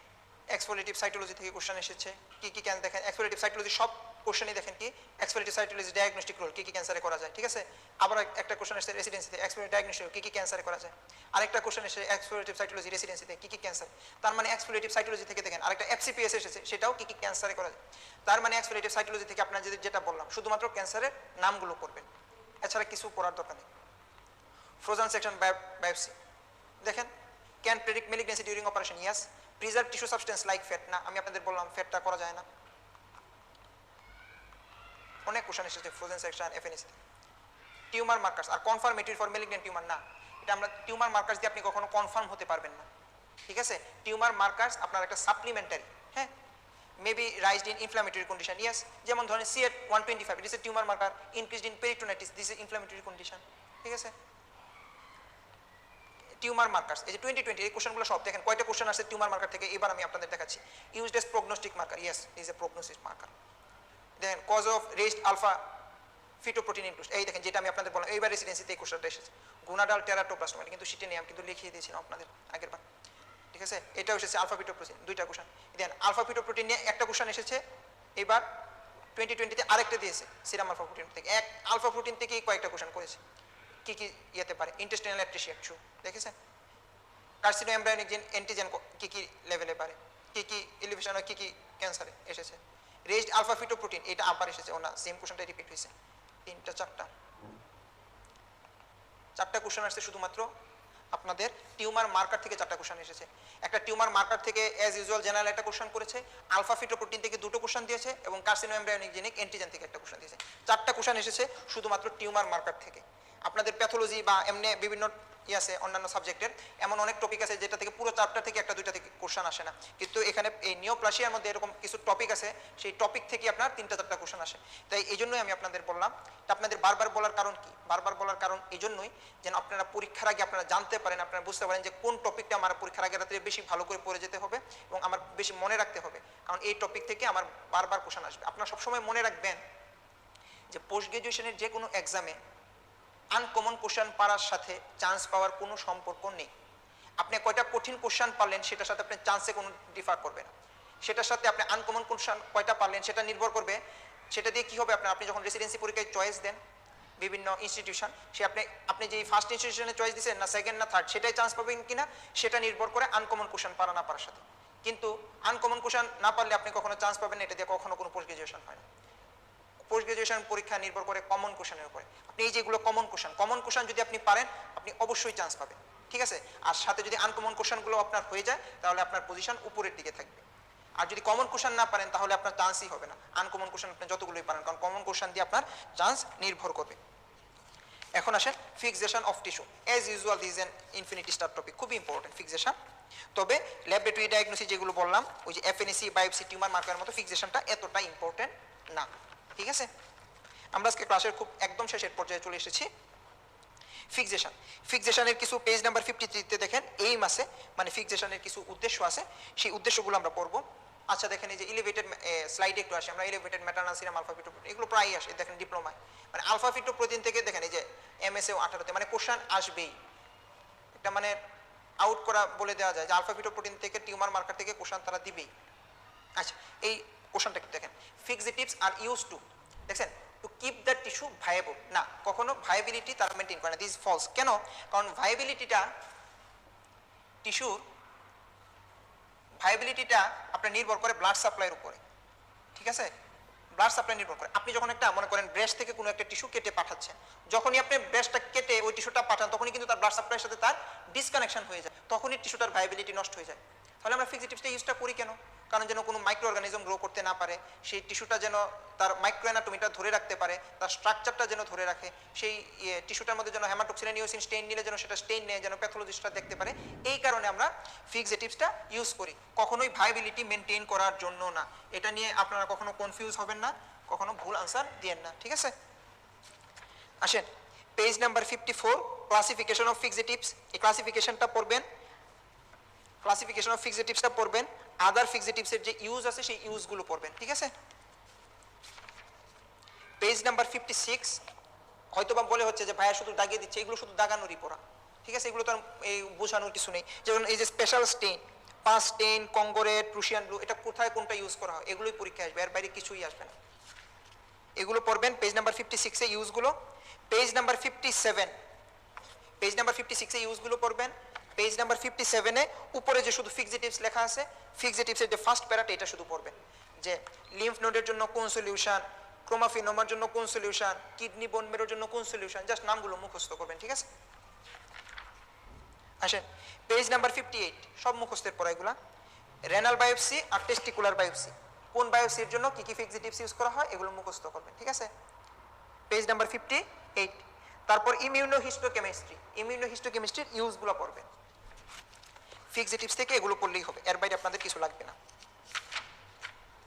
আজকের ক্লাসের last topic, radio sensitive and chemosensitivity of common neoplasm. This is the last topic of our today's class. এটাও আপনাদের জন্য একটু কঠিন বলা যেতে পারে। আমি আপনাদের শুরুতেই বলেছি নিওপ্লাজম মানেই শুধু বক্স, এখানেও radio sensitive, radio resistant, radio sensitive, radio resistant. আমি এটাকে কোনো স্টার্ট দিতে চাই না, তবুও যেহেতু এটা একটা টপিক আছে তাই একটা স্টার্ট দিয়ে পড়বেন, কখনোই প্রথমে পড়বেন না। আমি আপনাদের এইটা পড়ে পুরো ক্লাসের একটা সিনক্রোনাইজেশন করে দিব যে কোন টপিক আগে পড়বেন, কোন টপিক পরে পড়বেন, ঠিক আছে। এটা পড়বেন, মুখস্থ রাখতে পারলে এই দুইটা বক্স ভালো, না রাখতে পারলেও খুব একটা সমস্যা নেই। যারা টেকনিক্যালি পড়বেন তারা রেডিও রেজিস্ট্যান্ট আর কেমো রেজিস্ট্যান্ট, এই রেজিস্ট্যান্টগুলোর নাম মনে রাখেন, কম আছে তো, তাহলে যেগুলো রেডিও রেজিস্ট্যান্ট না বাদ বাকিগুলোকে রেডিও সেন্সিটিভ, আর যেগুলো কেমো রেজিস্ট্যান্ট না বাদ বাকিগুলোকে কেমো সেন্সিটিভ ট্রু দিয়ে দিয়ে, ঠিক আছে। এখন আমি 2টা মিনিট আপনাদের সময় নিব, ক্লাস একদম শেষ, যে পড়াটা আপনারা কিভাবে পড়বেন। আর 2 মিনিটের মধ্যে আমি এটা বলে দিচ্ছি যে কিভাবে আপনারা পড়াটা পড়বেন নিওপ্লাসে। যেমন আজকের ক্লাসটার পর আপনি নিওপ্লাসে এটা কিভাবে পড়বেন। ভাইয়া পুরা আপনাদের একটা জিনিস টেকনিক্যালি পড়তে হবে, শুরুতেই বলে দিয়েছি। আপনারা যখনই শুরু করবেন নিওপ্লাসিয়াটা আজকের ক্লাসের পরে কিভাবে পড়বেন, একটা খাতা নেবেন এবং খাতার একটা পেজের মধ্যে আপনার নিওপ্লাসিয়া থেকে আজকে কি কি বক্স পড়েন সেই বক্সের হেডিংগুলো লিখে ফেলবেন। ফার্স্টে লিখবেন প্যারানিওপ্লাস্টিক লিখবেন, তারপর লিখবেন টিউমার মার্কার 2 নম্বরে লিখবেন, তারপরে লিখবেন প্রি মেলিগন্যান্ট কন্ডিশন। এই 3টা লিখে 3টাকে ইনফিনিটি স্টার আরেকবার দিবেন এই খাতার মধ্যে, এত ইম্পর্টেন্ট, ঠিক আছে। 3টা বক্স। তারপরে অকুপেশনাল ক্যান্সার পড়িয়েছি আপনাদের, অঙ্কোজেনিক মাইক্রোবস পড়িয়েছি, ঠিক আছে। তারপরে মেজর কেমিক্যাল কার্সিনোজেন পড়িয়েছি। যত বক্স আছে সেই বক্সগুলোকে একটা পেজের মধ্যে সবগুলো বক্সের হেডিং লিখবেন, একটা করে বক্স পড়বেন আর একটা করে হেডিং কাটবেন। এই পুরো বক্স যতগুলো আছে আপনাদের 8-9টার মতো বক্স আপনাদের আজকে বললাম, সেই 8-9টা বক্স পড়তে ধরলাম আপনাদের 1 থেকে 1.5 দিন সময় লাগবে। 1 থেকে 1.5 দিন পুরো সময় নিয়ে শুধু এই বক্সগুলো পড়বেন। আপনাদের অনেকের হয়তো একদিনে সবগুলো বক্স পড়া হয়ে যেতে পারে, কিন্তু আমি আপনাদের রিকোয়েস্ট করবো আরেকদিন পড়বেন, আবার ভালো করে পড়বেন, কারণ এই বক্স থেকেই বারবার কোশ্চেন আসে, ঠিক আছে। বক্সটা একবার না 2বার পড়বেন, প্রয়োজন হলে 3বার পড়বেন, ঠিক আছে। 2 দিন সময় নিয়ে শুধুমাত্র বক্স পড়বে, ঠিক আছে। আর একদিনে লোকালি মেলিগন্যান্ট টিউমার কি কি আছে, বোনে কি কি মেটাস্টেসিস হয়, তারপরে আমি কি কি বললাম এফএনএসি বায়োপসি এটা পড়বেন, ফিক্সেটিভসগুলো পড়বেন, ঠিক আছে, এগুলো একদিনে পড়বেন 3 দিন। আর একদিনে আপনার আর একদিন লাগবে না, আর অর্ধেক দিনে আপনার ওই যে stem cell, cell cycle, dysplasia, যদি এটা একটা ইম্পর্টেন্ট টপিক, এই টপিকগুলো আপনার পড়া হয়ে যাবে। তো নিওপ্লাসিয়া পড়ার টেকনিকটা কি, আগে ফার্স্টে প্রত্যেকটা বক্স পড়বেন, প্রতিটা বক্স পড়ার আগে মনে রাখবেন ফার্স্টে প্যারানিওপ্লাস্টিক, টিউমার মার্কার এবং প্রি মেলিগন্যান্ট কন্ডিশন, এই 3টা বক্স প্রথমে এবং অবশ্যই প্রথমে পড়বেন, ঠিক আছে। তারপরে অকুপেশনাল ক্যান্সার, কার্সিনোজেন, অন্যান্য বক্সগুলো আপনি সময় নিয়ে পড়বেন। তারপরে আপনার এই fixatives, biopsy, FNAC, grading, staging, তারপরে আপনার লোকালি মেলিগন্যান্ট, বোনিওসিয়াস, metastasis, stem cell, cell cycle, dysplasia, বাদ বাকিগুলো 1 থেকে 1.5 দিনে। মানে পুরো নিওপ্লাসিয়া আপনি যত ভালো করেই আপনি কোশ্চেন সলভ করে পড়েন, আপনি যদি এভাবে গুছিয়ে পড়তে পারেন 3 থেকে 3.5 দিনে পুরো নিওপ্লাসিয়া একদম খুব ভালো করে পড়া শেষ হবে। এরপরে যখন আপনি পরীক্ষার আগে রিভাইজ দিবেন তখন তো আরও সময় কম লাগবে। তাই আপনাদের কাছে রিকোয়েস্ট করতেছি নিওপ্লাসিয়াটা ভালো করে পড়বেন, বারবার পড়বেন, যেন নিওপ্লাসিয়ার কোশ্চেনগুলো আপনাদের মিস না হয়। তো আজকের ক্লাসে আপনাদের থাকার জন্য, ক্যামেরায় থাকার জন্য আপনাদের অসংখ্য ধন্যবাদ। নিওপ্লাসিয়াটা সহ জেনারেল প্যাথোলজি ভালো করে পড়বেন, কারণ রেসিডেন্সি ডিপ্লোমা থেকে আপনাদের এই এফসিপিএস ও বলেন এই প্যাথোলজি থেকে অনেকগুলো কোশ্চেন আসে, সেই কোশ্চেনগুলো ভালো করে পারার জন্য বারবার পড়বেন এবং প্রিভিয়াস ইয়ার কোশ্চেনগুলো সলভ করবেন। ঠিক আছে, ধন্যবাদ সবাই।